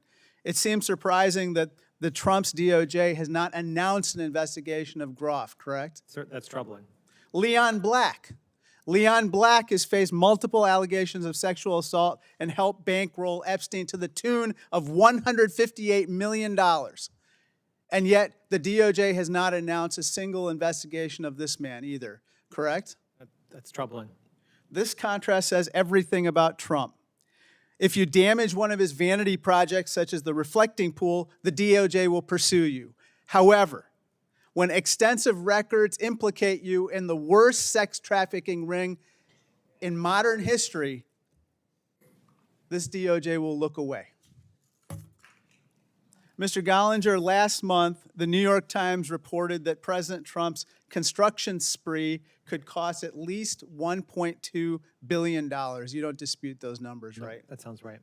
It's probably an undercount in the end. It's probably an undercount. Let's see how this money could be used otherwise. In my home state of Illinois, countless families will lose SNAP benefits under President Trump. $1.2 billion could restore all those SNAP benefits this year. You don't dispute that, right? No. Medicaid. Countless Illinoisans are going to lose their Medicaid under Trump. $1.2 billion would restore Medicaid for 130,000 Illinoisans this year. Yep. You don't dispute that either. I don't. Ultimately, this is a story of priorities, right, Congresswoman Beatty? You're absolutely right. President Trump found billions of dollars for his vanity projects, but he cuts billions of dollars from the vital safety net programs that struggling families every day rely on, including, as this woman has pointed out on her excellent sign, 67% of American workers who are living paycheck to paycheck. And that is what today is about. It's one man's vanity over the priorities of the American people. Thank you, and I yield back. Thank you, Representative. Next up is Representative Brown.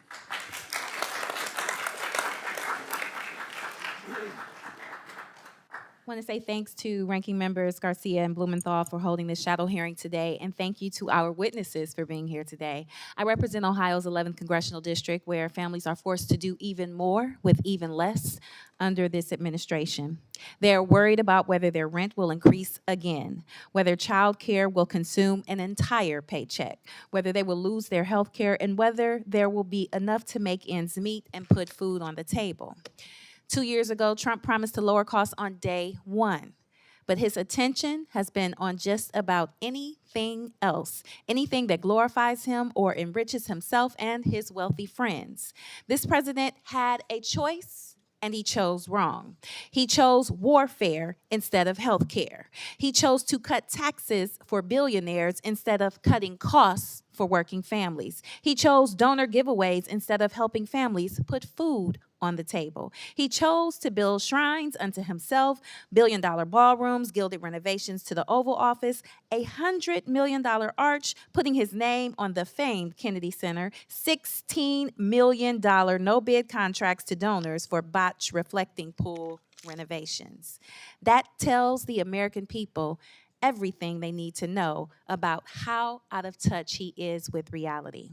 When President Trump wants a ballroom, an arch, or any other monument unto himself, there is urgency. There are wealthy donors, there are no-bid contracts, and there are efforts to move hundreds of millions of dollars that Congress appropriated for other purposes. He isn't operating the White House as the people's house. He's operating it like an extension of Mar-a-Lago, a private club where money, access, and loyalty buys influence.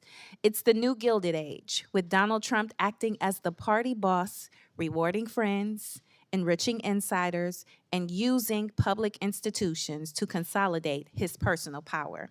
But when a family needs housing assistance, child care assistance, food assistance, a stronger child tax credit, or help paying for college, suddenly Republicans' hands are tied, and there's not enough money, they say. Meanwhile, they're cutting every basic social safety net where we have to pay so that we have to pay for tax cuts for wealthy people. The White House is not a private club. The National Mall is not the president's personal property, and taxpayer dollars are not a slush fund for the president's vanity or private enrichment. The true measure of a leader is not the size of a ballroom, the amount of gold on the walls, or whether a public building bears your name. It's whether a child has enough to eat, whether a family has a safe and affordable place to live, whether a parent can afford childcare, and whether someone has a fair chance to pursue an education. President Trump is building monuments for himself while millions of Americans are simply asking their government to provide some help and stability. Congresswoman Beatty, it is always good to serve alongside a fellow Ohioan, and you bring firsthand experience as a trustee. From that perspective, what has President Trump's takeover and politicization of the Kennedy Center done to its governance, public mission, and standing as an institution that belongs to all Americans, not any one president or political faction? Well, first of all, let me just say thank you, and thank you for your service in asking me that question. I think as you've heard from all of the witnesses here, what he has done is led what many of us already were aware of, that he has no interest in the American people. He has no interest in the services that you just outlined for us, because when you think about how he is putting millions, if not billions of dollars into these vanity projects. And as you talked about our children, when you think of in your great state, some 50,000 children have lost their SNAP benefits. Overall, 1.5 million children. When we talk about retrofitting housing for those who are in need of one of our top priorities, he's cut those funds, and the list could go on and on. Part of the reason that we are here today is to make sure that the American people who are watching us know that they don't have to stand for this. Their voices are powerful. We have heard from experts here in all avenues of the historic landmarks that he's ruining. And so I think the number one answer for me is enough is enough. And we can be victorious by continuing to speak up. But we need the American people to stand with us. That's probably the greatest message that we can have. We've been victorious in the courtroom. We're going to be victorious with the people. And so we need to make sure that people go out and use their voices, that they vote their voice, and they're voting for the things that will help them have a better quality of life. Thank you. Thank you so much. And if the chairman will indulge me, you spoke on experts.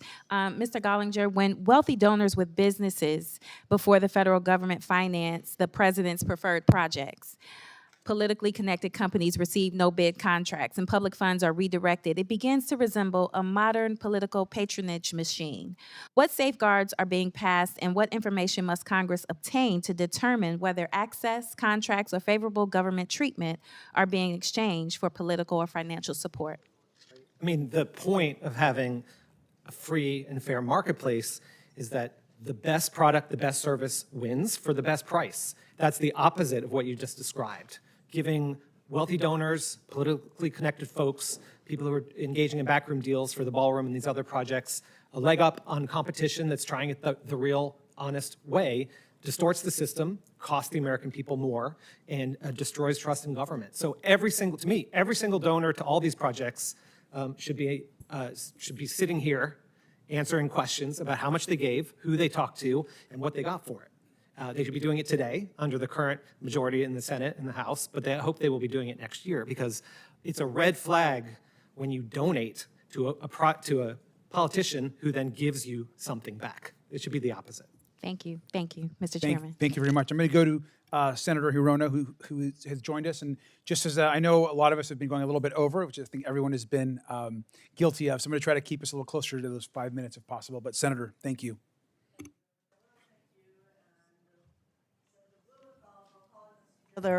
Thank you.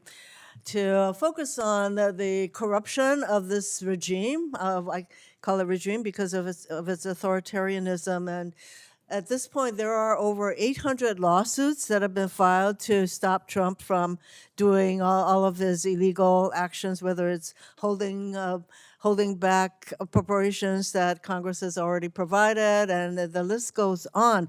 I did want to ask, I think that we have two lawyers on the panel, Mr. Gollinger and Ambassador, is it Eisen? Okay. I want to ask you, do you think the president believes that the rule of law applies to him? Do I think that Donald Trump believes the rule of law applies to him? Is that the question? Yeah. Do you think that he thinks the rule of law applies to him? No. This individual thinks he is above the law.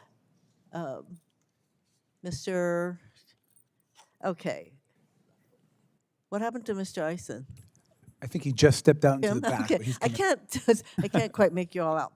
Okay, so meanwhile, the Supreme Court decided in I would call it the infamous 2024 immunity decision, where basically they gave the president immunity from criminal prosecution. Do you think that this decision simply caused Trump to truly believe that the law was on his side when he decided to do all kinds of things that are probably highly questionable from an ethical as well as a legal standpoint? Well, I wouldn't, neither as a lawyer nor as an American, try to get inside Donald Trump's head, because that's a losing battle and I don't want to be there. But I would say that it's certainly, in my experience, exactly how crooks operate, is that when they're given an open door and no oversight, they raid the bank. And that's what this president's been doing every day. Well, do you, I want to thank all of the panelists for testifying today, but do you think, for any of you, do you think we have a democracy without checks and balances and rule of law? Absolutely not under this president and this administration. They have no respect for the rule of law. And certainly when you talk about our democracy, I think that's why we're here. We're fighting to restore our democracy and to have fairness for all American people. So in your view, we do not have an appropriate checks and balances at this point? Definitely not. This president acts as a dictator. And the rest of the panel, do you think that we have checks and balances as far as this regime is concerned? You have to speak into the mic. I would like to have hope that we still can. Sure. I mean, I think I'd say the same. My title is democracy advocate, so that's what I fight for every day. But I've never seen it more in danger, certainly in my life. And I don't think in the 250 years, the existence of this country, that a real American democracy with checks and balances, which ensure that we don't have a king again, which is what the Declaration of Independence had 27 grievances against. And unless we get that back, we fear it could slip back into what we fought against. So what do you think we need to do in order to restore checks and balances and the rule of law in this country? I think we need to put a spotlight on every single problem that's been outlined today. I think the American people, I trust the American people. I don't think most hardworking Americans want a government that steals from them, that enriches themselves, and that gives us bad outcomes. I don't think that's what the people of this country want, but I think they have to see it. So there's a lot more that people are seeing now than they were a year and a half ago, but I do think it's the job of everyone in this room, everyone watching, and everyone who has a platform and a chance to investigate to put the spotlight on the corruption. I think the American people, when they see it, they'll vote. They'll do everything they can to stop it. Oh, I agree with you. I think that's why the spotlight hearing is so important. And when we have the executive branch, the House, U.S. Senate, controlled by one person, the president, we do not have checks and balances, and the only entity that is preventing the total annihilation, I would say, of a democracy are the courts, and we have a president who believes that judges ought to be impeached, judges who hold against him, which they do, thankfully, in about 75% of the cases that are filed, that he thinks that those judges ought to be impeached. What do you think? I mean, I think that's a horrible way to show respect for the rule of law. Do the rest of the panelists agree? Agree. Is my time up, Mr. Chairman? Almost, but if you have another question, please close. Thank you very much. And once again, I think it is very important to shine a spotlight literally on all of the illegalities, I would say, of this regime, and the fact that he believes he can do whatever he wants. I mean, whoever heard of any president who would destroy half of the White House, who will build a fight ring behind the White House, who would do all these contracts, non-bid contracts to his pals, who sells everything he can sell, including now coins. It's just amazing to me. And thank you all for shining a light on all of his illegalities. Thank you, Mr. Chairman. Thank you, Senator. Now we have Representative Stansbury. All right. Well, good afternoon, everyone. I want to just start out by saying, Congresswoman, Madam Joyce Beatty, you are an American hero.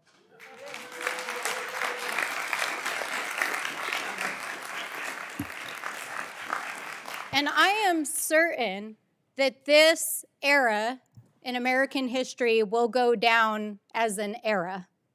I don't know what we're going to call it yet, but I know the history books are going to remember the heroes who stood up.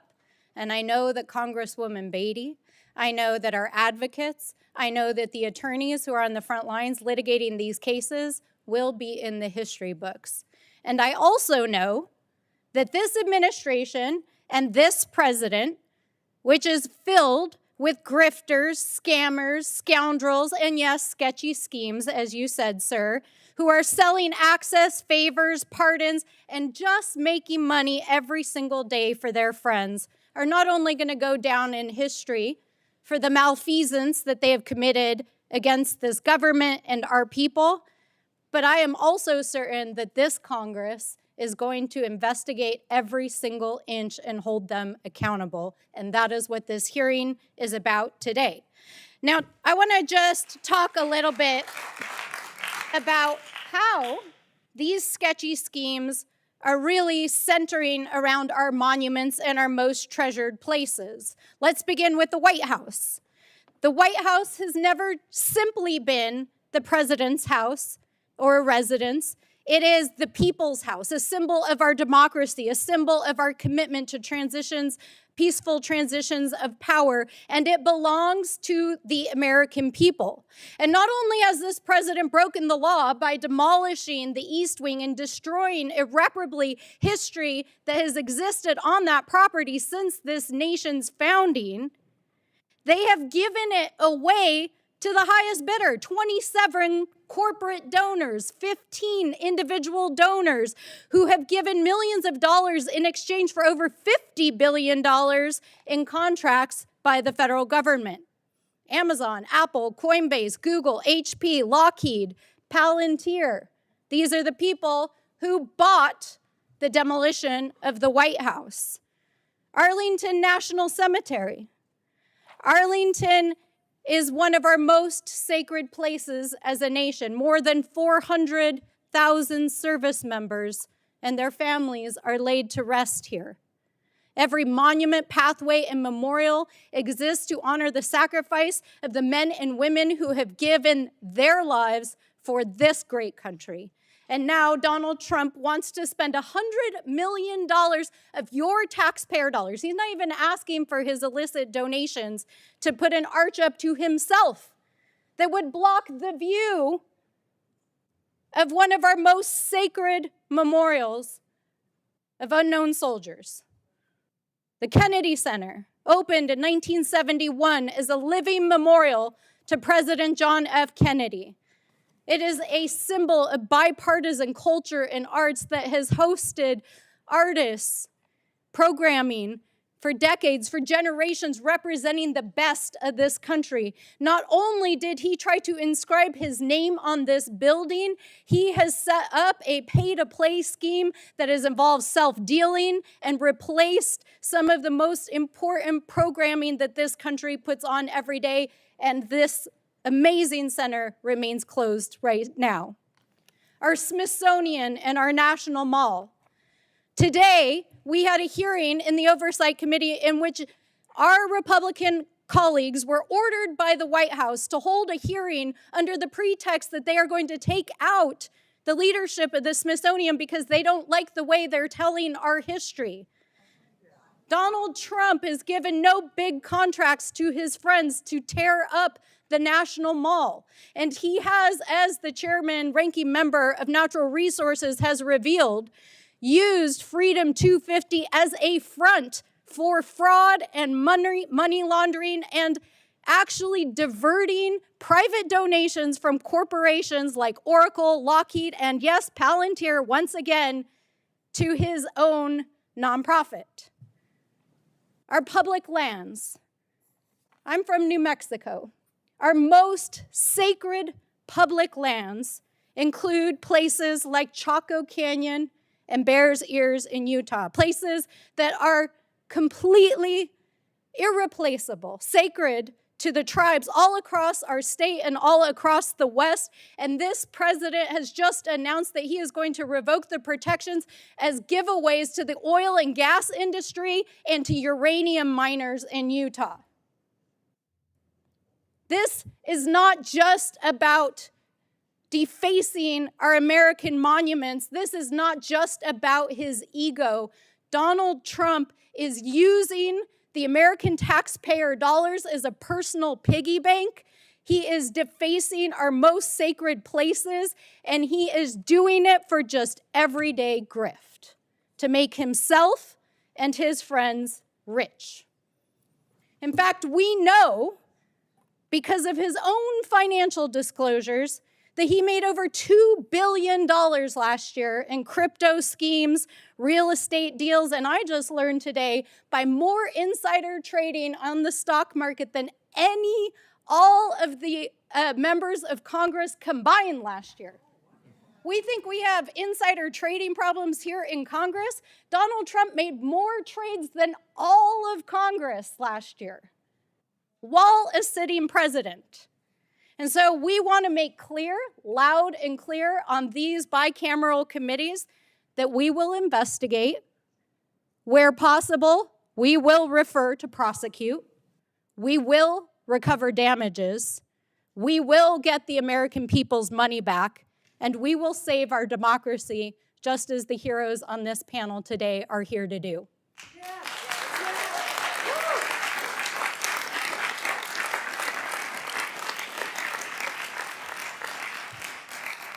Thank you, Congresswoman. I will now recognize myself.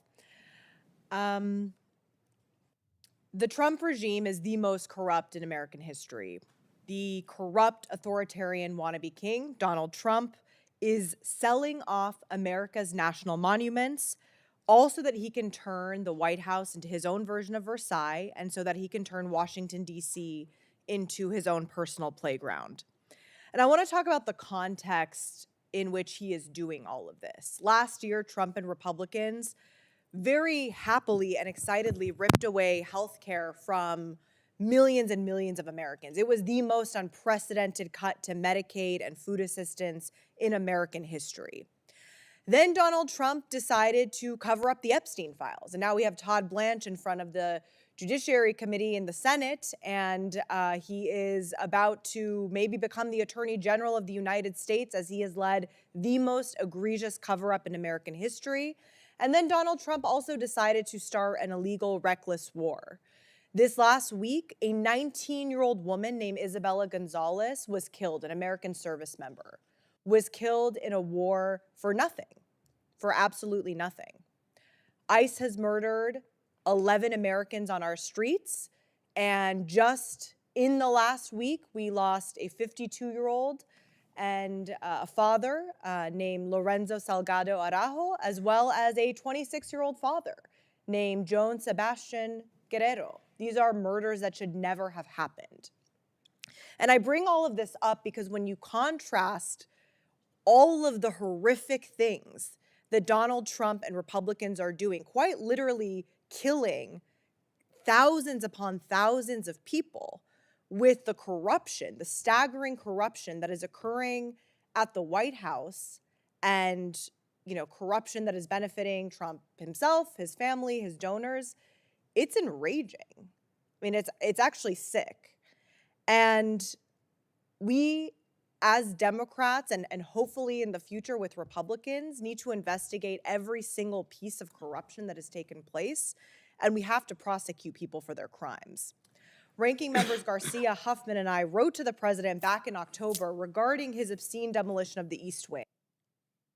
We stated that this demolition of an iconic symbol of democracy run by and for the people is slated to be funded by major donations from billionaires and corporations.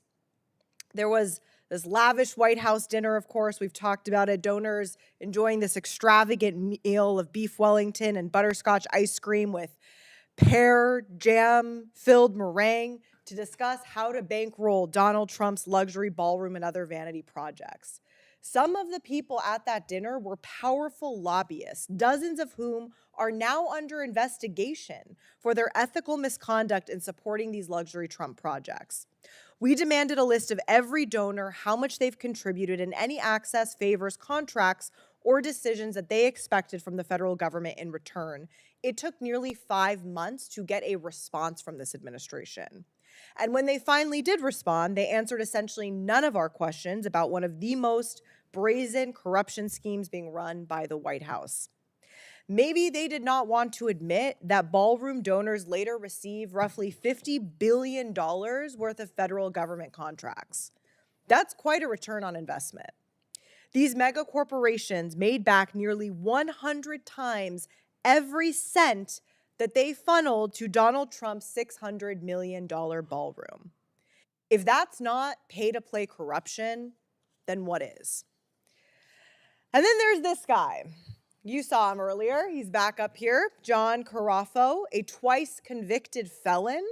He somehow received a $1.74 million no-bid contract to maintain the Lincoln Memorial reflecting pool. How did somebody with those qualifications land a no-bid federal contract? Well, he donated more than $300,000 to Donald Trump's political operation. It's that simple. This is exactly what corruption looks like. This is not government serving the American people. It is government serving Donald Trump's donors, Donald Trump's family, and Donald Trump. And it's sickening. Mr. Gallinger, I'd like to start with you. Can you give us your best sense of the scale and scope of the compromised ethical standards and theft of taxpayer dollars we are seeing throughout the federal government? The scale and scope, I mean, it's massive. This is, this looks like, smells like, and I think is a pay-to-play scheme from top to bottom. So everyone associated with everything you just mentioned has a lot to answer for, to the American people, to Congress, I hope, and potentially to prosecutors. If There is evidence that conversations were had, whether even if they were on Signal chats that they think disappeared forever, but maybe didn't, or on some other method around why they were going to these dinners, why they were giving this money, what they wanted, who they wanted to meet. I mean, I've heard that some of the fundraisers involved have done a lot more than just raise money, that they've arranged meetings, they've merged interests and money into one thing. I mean, that's the very definition of pay to play. So we need the evidence to make sure we can tease it out, but that's what investigations are for. And I found in my experience investigating public corruption that it takes a long time, and you got to get the documents. But once people realize that they're caught, some people start to talk. And so I think it's incumbent upon everyone involved in anything shady to start talking now and get ahead of it rather than wait until they're the ones in the chair. And in a future administration, how might that investigation play out? What could the Department of Justice or the White House do? Sure. I mean, certainly Congress has got to play a big role. Inspectors General have to play a big role. I mean, the Department of Justice, obviously the public corruption unit needs to be rebuilt. But U.S. attorneys' offices in every state, there's a lot of good people, I imagine, who still work in all of those places, and a lot of great people who would be happy to get hired back up. What it has to begin with is witness interviews, knocking on doors, inviting people in, asking people to talk about what they know, document requests, and if they don't get the documents voluntarily, search warrants, subpoenas. That can include communication records, financial records. I mean, money has to go through unless it's a bag of cash. I mean, even if it's a bag of cash, someone can take a picture of a bag of cash. But if it's money that's gone through financial transactions, there is a record, even if that record people think will never be found. I found bank accounts that the people who I prosecuted thought no one would ever figure out were routed through banks in Chicago when they lived in San Francisco, but we found it. So the records exist, they just need to be found. Thank you very much, and I know we're over time. Really quickly, to all of our witnesses, on a scale of 1 to 10, how would you rate the level of corruption Donald Trump has authorized, encouraged, and participated in the federal government? And I will say that 10 would be Putin-level kleptocracy, and 1 would be the most ethical administration you can imagine. We'll start with Ambassador. 11. I'll say 11. I haven't dealt with corruption before, so I'm going to abstain from answering this. Can't imagine much more. No number high enough, off the charts with it. Thank you. And with that, I'm going to recognize Representative Bell. I'd like to start just by putting ourselves in the shoes of a working family in St. Louis right now. Since President Trump took office, families are paying $310 more a year for groceries, $622 more for housing, and $110 more for electricity. The price of gas has jumped by over $1 nationally, a direct consequence of an unpopular, unauthorized war in Iran that has no clear end goal. And economists project this administration's tariffs will cost the average household another $960 this year. That's not just a statistic. That's a young mother in North County deciding between the energy bill and new shoes for her kids. That's a retired postal worker in St. Louis, in South St. Louis, watching their fixed income buy less every single month. A North City father already working 2 jobs, deciding if he can fill up his gas tank or if he needs to skip a meal. And while families do that math at their kitchen tables, President Trump has spent nearly 4 out of every 5 days in June talking about his vanity construction projects in Washington, D.C. That's more often than he's talked about health care, wages, or the cost of living crisis he created. That tells you everything about this administration's priorities. And it's not just where his attention goes, it's where the money goes and how it gets there. This administration has made a habit of funneling these projects through friends, donors, and insiders instead of the open, competitive process that's supposed to protect taxpayers. That's a system built to reward loyalty over accountability. The result is exactly what you'd expect. Rushed, sloppy work that has to be redone, monuments in public spaces treated like personal property, and a bill that keeps growing while my constituents in St. Louis are told to tighten their belts. Mr. Gollinger, you've looked closely at how this administration has financed and awarded contracts for these projects.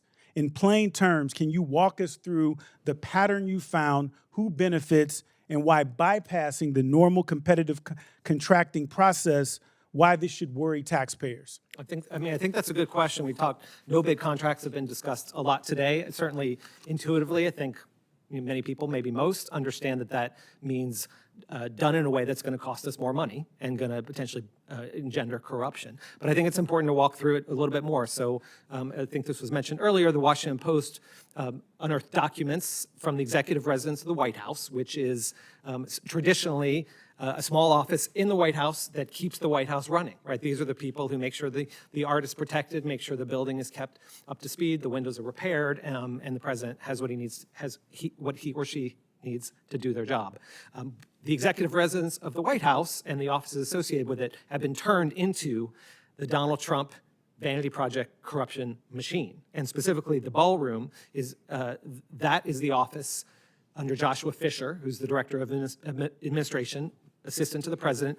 All the money for the ballroom has been given to a charity, to the Park Service, and then back to that office. But the Washington Post reported that documents all the way back in August, long before anyone of us knew their plan was to demolish the East Wing, with Clark Construction, no bid contracts were awarded by Donald Trump and the folks in that office to Clark Construction without going out to bid. So that means that no other developer, no other construction company got a chance to offer the same services for less price. Obviously, it means the American people didn't know what they were planning to do, so they did it in secrecy. They invoked an unusual and compelling urgency exception. So there's rules, I know you all know, but there's rules, federal rules to require competitive bids unless there's an exception. The exception they invoked is that it's unusual compelling urgency, that without no bid contract, the government would be seriously injured, that there was a compelling need. What was it? That Donald Trump wanted it, apparently. So that's a legislative space where Congress, the next Congress, can close that loophole and make sure the executive residence can't give out no bid contracts. And if they do invoke exceptions like that, they have to sit here and explain why. Thank you. And Ambassador Eisen, you spent your career studying government ethics. When the American people can't tell the difference between the president's personal interests and the government's priorities, what does that do to their trust in the institution? It demolishes trust in our institutions and the officials who lead them. When I was the ethics czar in the Obama White House, we decided that President Obama wouldn't even refinance his modest family home in Chicago at the time of the Great Recession because he regulated the banks. We didn't like the way it looked. It would have saved him a couple $100 a month.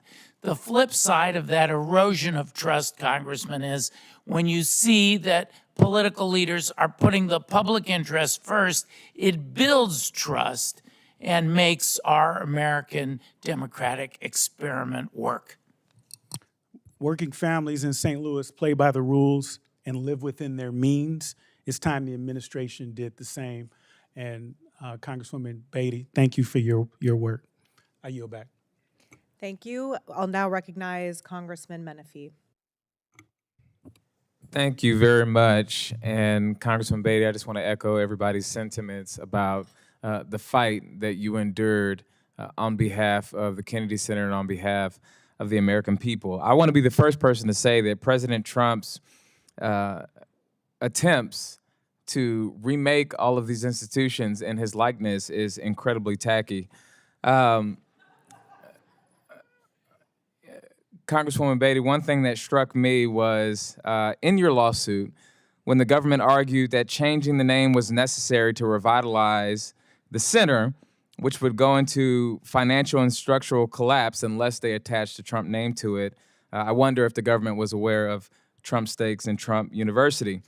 In my hometown of Houston, like in many other places across this country, families are struggling to make ends meet. They can't afford their first home. They can't afford the cost of utilities. Many can't afford summer camp for their kids. So it's hard to watch this president spend $1 billion on ballrooms, on gold trim, and on fonts for a Trump center, while telling the rest of us that there's no money left. There are no kings in America, and the American people didn't sign up to personally fund one man's vanity projects. I want to start with you, Mr. Gollinger. In April, the administration handed out 2 no-bid contracts. No competition, no public bidding process to clean and repaint the Lincoln Memorial reflecting pool. One contract worth $1.7 million went to a company owned by this gentleman that we've talked about, Mr. Cafaro, who has pled guilty in 2010 to campaign finance violations and had previously pled guilty to conspiring to bribe a federal official. And we all know that he's given big money to President Trump's campaign. Weeks after that cleanup was finished, the pool turned green with one of the biggest algae blooms in years, and the fresh blue paint started peeling and floating on the surface. Now, I've got 5 years in local government, serving as the county attorney for the largest county in Texas as the chief civil lawyer, 10 years before that in doing investigations for large companies. I have never, in all of my time, seen a no-bid contract handed to somebody with a bribery conviction. So my question to you is, in your work tracking government contracts, and I know you have some experience in local government as well, how often does the government hand a no-bid confidential contract to someone with a bribery conviction? It's a very bad idea. I mean, I certainly would say in San Francisco where I worked, I mean, that was a deal breaker, obviously, immediately. The line is, the only line would be if someone is accused, people have the right to defend themselves, but that doesn't appear to be the case here. And the problem, of course, is that at minimum, the public faith that this contract was done properly and effectively, and that most of the money is going to actually do the job instead of back into someone's pocket, is completely eroded. And so that should be absolutely never. That should be something that absolutely never happens again. All of the incentives are eroded, and if it walks like a duck, quacks like a duck, it's probably a duck. Ambassador Eisen, we are kindred spirits. You've talked a lot about all of your litigation experience against the Trump administration. In my last job, I spent a bunch of time litigating and beating the Trump administration because their lawyers are not good. But I want to talk to you about the rule of law in institutions in this country and the role that they play in holding this administration accountable. We have seen action after action taken against the Trump administration because they have stepped outside of the bounds of the Constitution and the law. From layoffs of federal employees to what we've seen at the Kennedy Center, the reversal of the plain text of the Constitution and birthright citizenship, cuts of grant funds, which impacted local governments and nonprofits across this country, and of course the firing of Fed Governor Lisa Cook. This is just a few of the list of things. How important are the courts in ensuring that we keep a rogue president within the confines of the Constitution and the laws of this nation?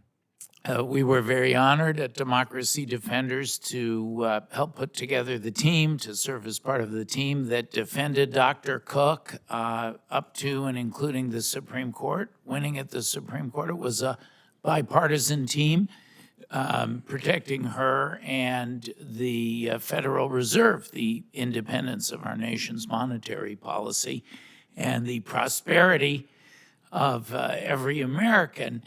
The courts were essential in that case, Congressman, as they have been in our over 300 matters, the well over 600 cases that courts have addressed. And in particular, I want to salute the trial courts of the country. We just had a tremendous win in front of it. A judge who was appointed by Donald Trump, but he quashed a subpoena.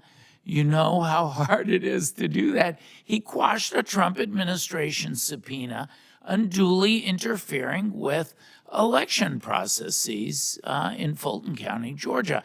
And so our trial judges have been absolutely essential, and we've been keeping them busy. One said to me from the bench, "We can't do our job unless you do yours." So we're going to keep these cases coming, and in particular, we're going to protect this election. It all comes down to that, the future of our democracy. We're going to defend it. In closing, Madam Chairwoman, there are 3 co-equal branches of government, and when the president steps out of line, you need the other 2 to step in. So I'm so grateful for the folks who have been involved in ensuring that the courts step in, but it's time for Congress to do its job, and for the Republican members of Congress to exercise their authority to investigate and hold this administration accountable. I yield back, Madam Chairwoman. Thank you. And finally, I will recognize Congresswoman Tlaib. Thank you all so much for being here. And I know, Congresswoman Beatty, that you might not feel comfortable constantly us thanking you, but thank you so much for your courage. I know you were tenacious and determined, and we are very grateful for you. And of course, all the folks at Kennedy and those that helped, again, organize and push back against the administration. So I want to play a little game, since he likes games too.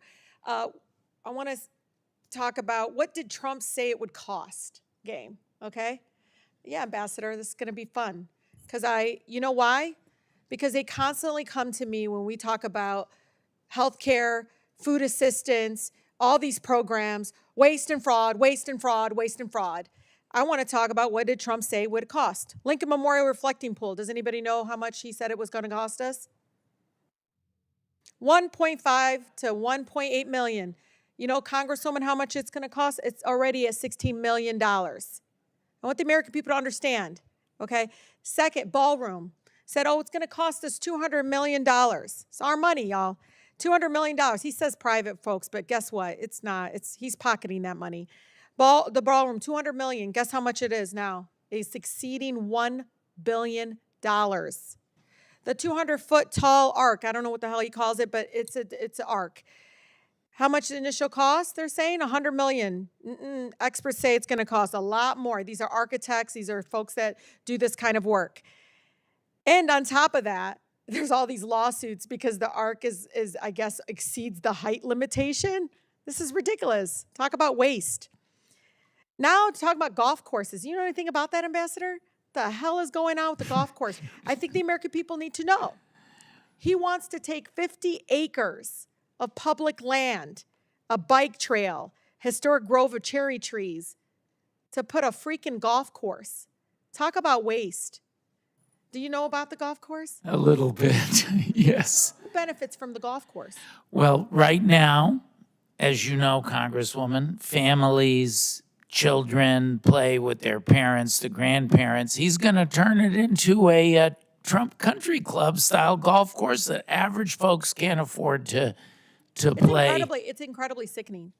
I mean, I think, you know, and I know my colleagues know this, we go to our communities. I mean, to quote a Detroiter, I'm from Detroit, you know, my seniors just tell it like it is. What the hell is he doing with our money? Why aren't you guys stopping them? No, I'm being serious. And I tell them this is pretty unprecedented, the incredible amount of fraud that Republican leadership and those around him continue to allow him to commit. You know, when I talk to folks about, you know, everybody talks about him filing bankruptcy with his hotels and casinos, but no, really, how many times do you think he filed bankruptcy? Once? Twice? 6 times. 6 times he filed bankruptcy. And he's in charge of our public money. I mean, we're going to push back. We're going to use litigation as resistance. We all know that. But at the end, I think it's really important how painful it is to watch the American people. American people, it's very painful for them to watch 15% cut to SNAP benefits, telling them they don't have money for clean water. Yet you see all these projects, again, over and over again, my colleagues come to us and say, it's going to cost this or cost that. I really appreciate everyone being here. I appreciate this hearing. I think at the end, though, and if anybody has advice, I mean, at the end, I think it's what do we do on day one when we get the gavel back? And we need to be very aggressive about it from day one. What do we do? Because I don't want to just get the gavel back. That power means something for our people. They're giving us a chance to, you know, be able to get accountability and justice. So day one, what do we do? Ambassador? I would focus on the biggest grifts and go deep. Get every witness. Let people know you're focusing on at the Contrarian, where I'm the publisher, we have a top 10 corruption list that we update every couple months. The temptation, Congresswoman, is to go very broad because there's so many hundreds, I also thousands want to of prevent it. examples. Like, I want to think of ways of how we can prevent it. 'cause- But I think if we can focus on those and then learn the prevention lessons from I didn't know, you know, those. emoluments clause is in there, and but there's no enforcement mechanism to the emoluments clause. John, Mr. Gallagher. Well, I was going to say, there's no better enforcement mechanism than a perp walk. If corporate executives I like that. who I are like you. That's very good. are discovered Yeah. engaging in pay-to-play corruption are walked in front of the cameras, first of all, to a hearing room, and then if they committed a crime, to the courtroom. That's the best deterrent of all. Yeah. Mr. Chauncey, am I saying that right? I may mention the parks in my comments here. I'm just an ordinary person, and thank you all for having me here. But funding to the Park Service is incredibly important. Rehiring all those vacant positions and the folks that were fired in the past year, and improving veteran and military access to nature and outdoor recreation opportunities. That's what I would do on day one. Yeah, restoration. I like that. Mr. Folds? Well, since I'm here as my experience in the Kennedy Center, I would say we need a firewall from now on that is indestructible between the President of the United States and our arts. Yeah. And that needs to have Congresswoman oversight. Beatty's got that. How about you, Congresswoman? I would say all of the above, but I would overturn all of the executive orders that hurt the people. I would make sure that when we talk about restoring, whether it's the dollars to SNAP you meant, child care, housing, and the Affordable Care Act. Yeah. Thank you all so much. I yield. Thank you, Congresswoman. Appreciate all of our colleagues from the House being here today. I want to express my appreciation, especially to Congressman Garcia for his leadership, and to all of our witnesses. This panel has been amazing. To everybody watching here or remotely, thank you for caring about our democracy. And I just come back to where I began. Corruption has costs. Corruption has costs in money that's taken from taxpayers, spent on these projects wastefully, and there needs to be accountability. The construction has destroyed iconic symbols of America, the reflecting pool being only one of them. And the contracts are the symbol of this corruption. No bid, single source contracts with pals of the president, donors to his campaign, pay to play. And of course, we need to somehow repair the damage, if we can. We can't reconstruct the East Wing. It's gone. But we can at least insist on accountability. And we can also work for reforms of the system that prevent it, hopefully in the future. And in the meantime, the perp walk is an option, but name and shame, even without charges necessarily, civil action to recover money and impose penalties when there is favoritism or ethical violation.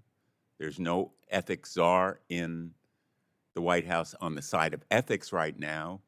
The czar is unethical. So I want to thank everyone involved in this hearing. We're going to pursue these issues, hopefully with subpoena power and other compulsory process at some point. But one way or the other, the American people deserve the facts, documents, evidence, testimony, and we're beginning now. Thank you all. This hearing is adjourned.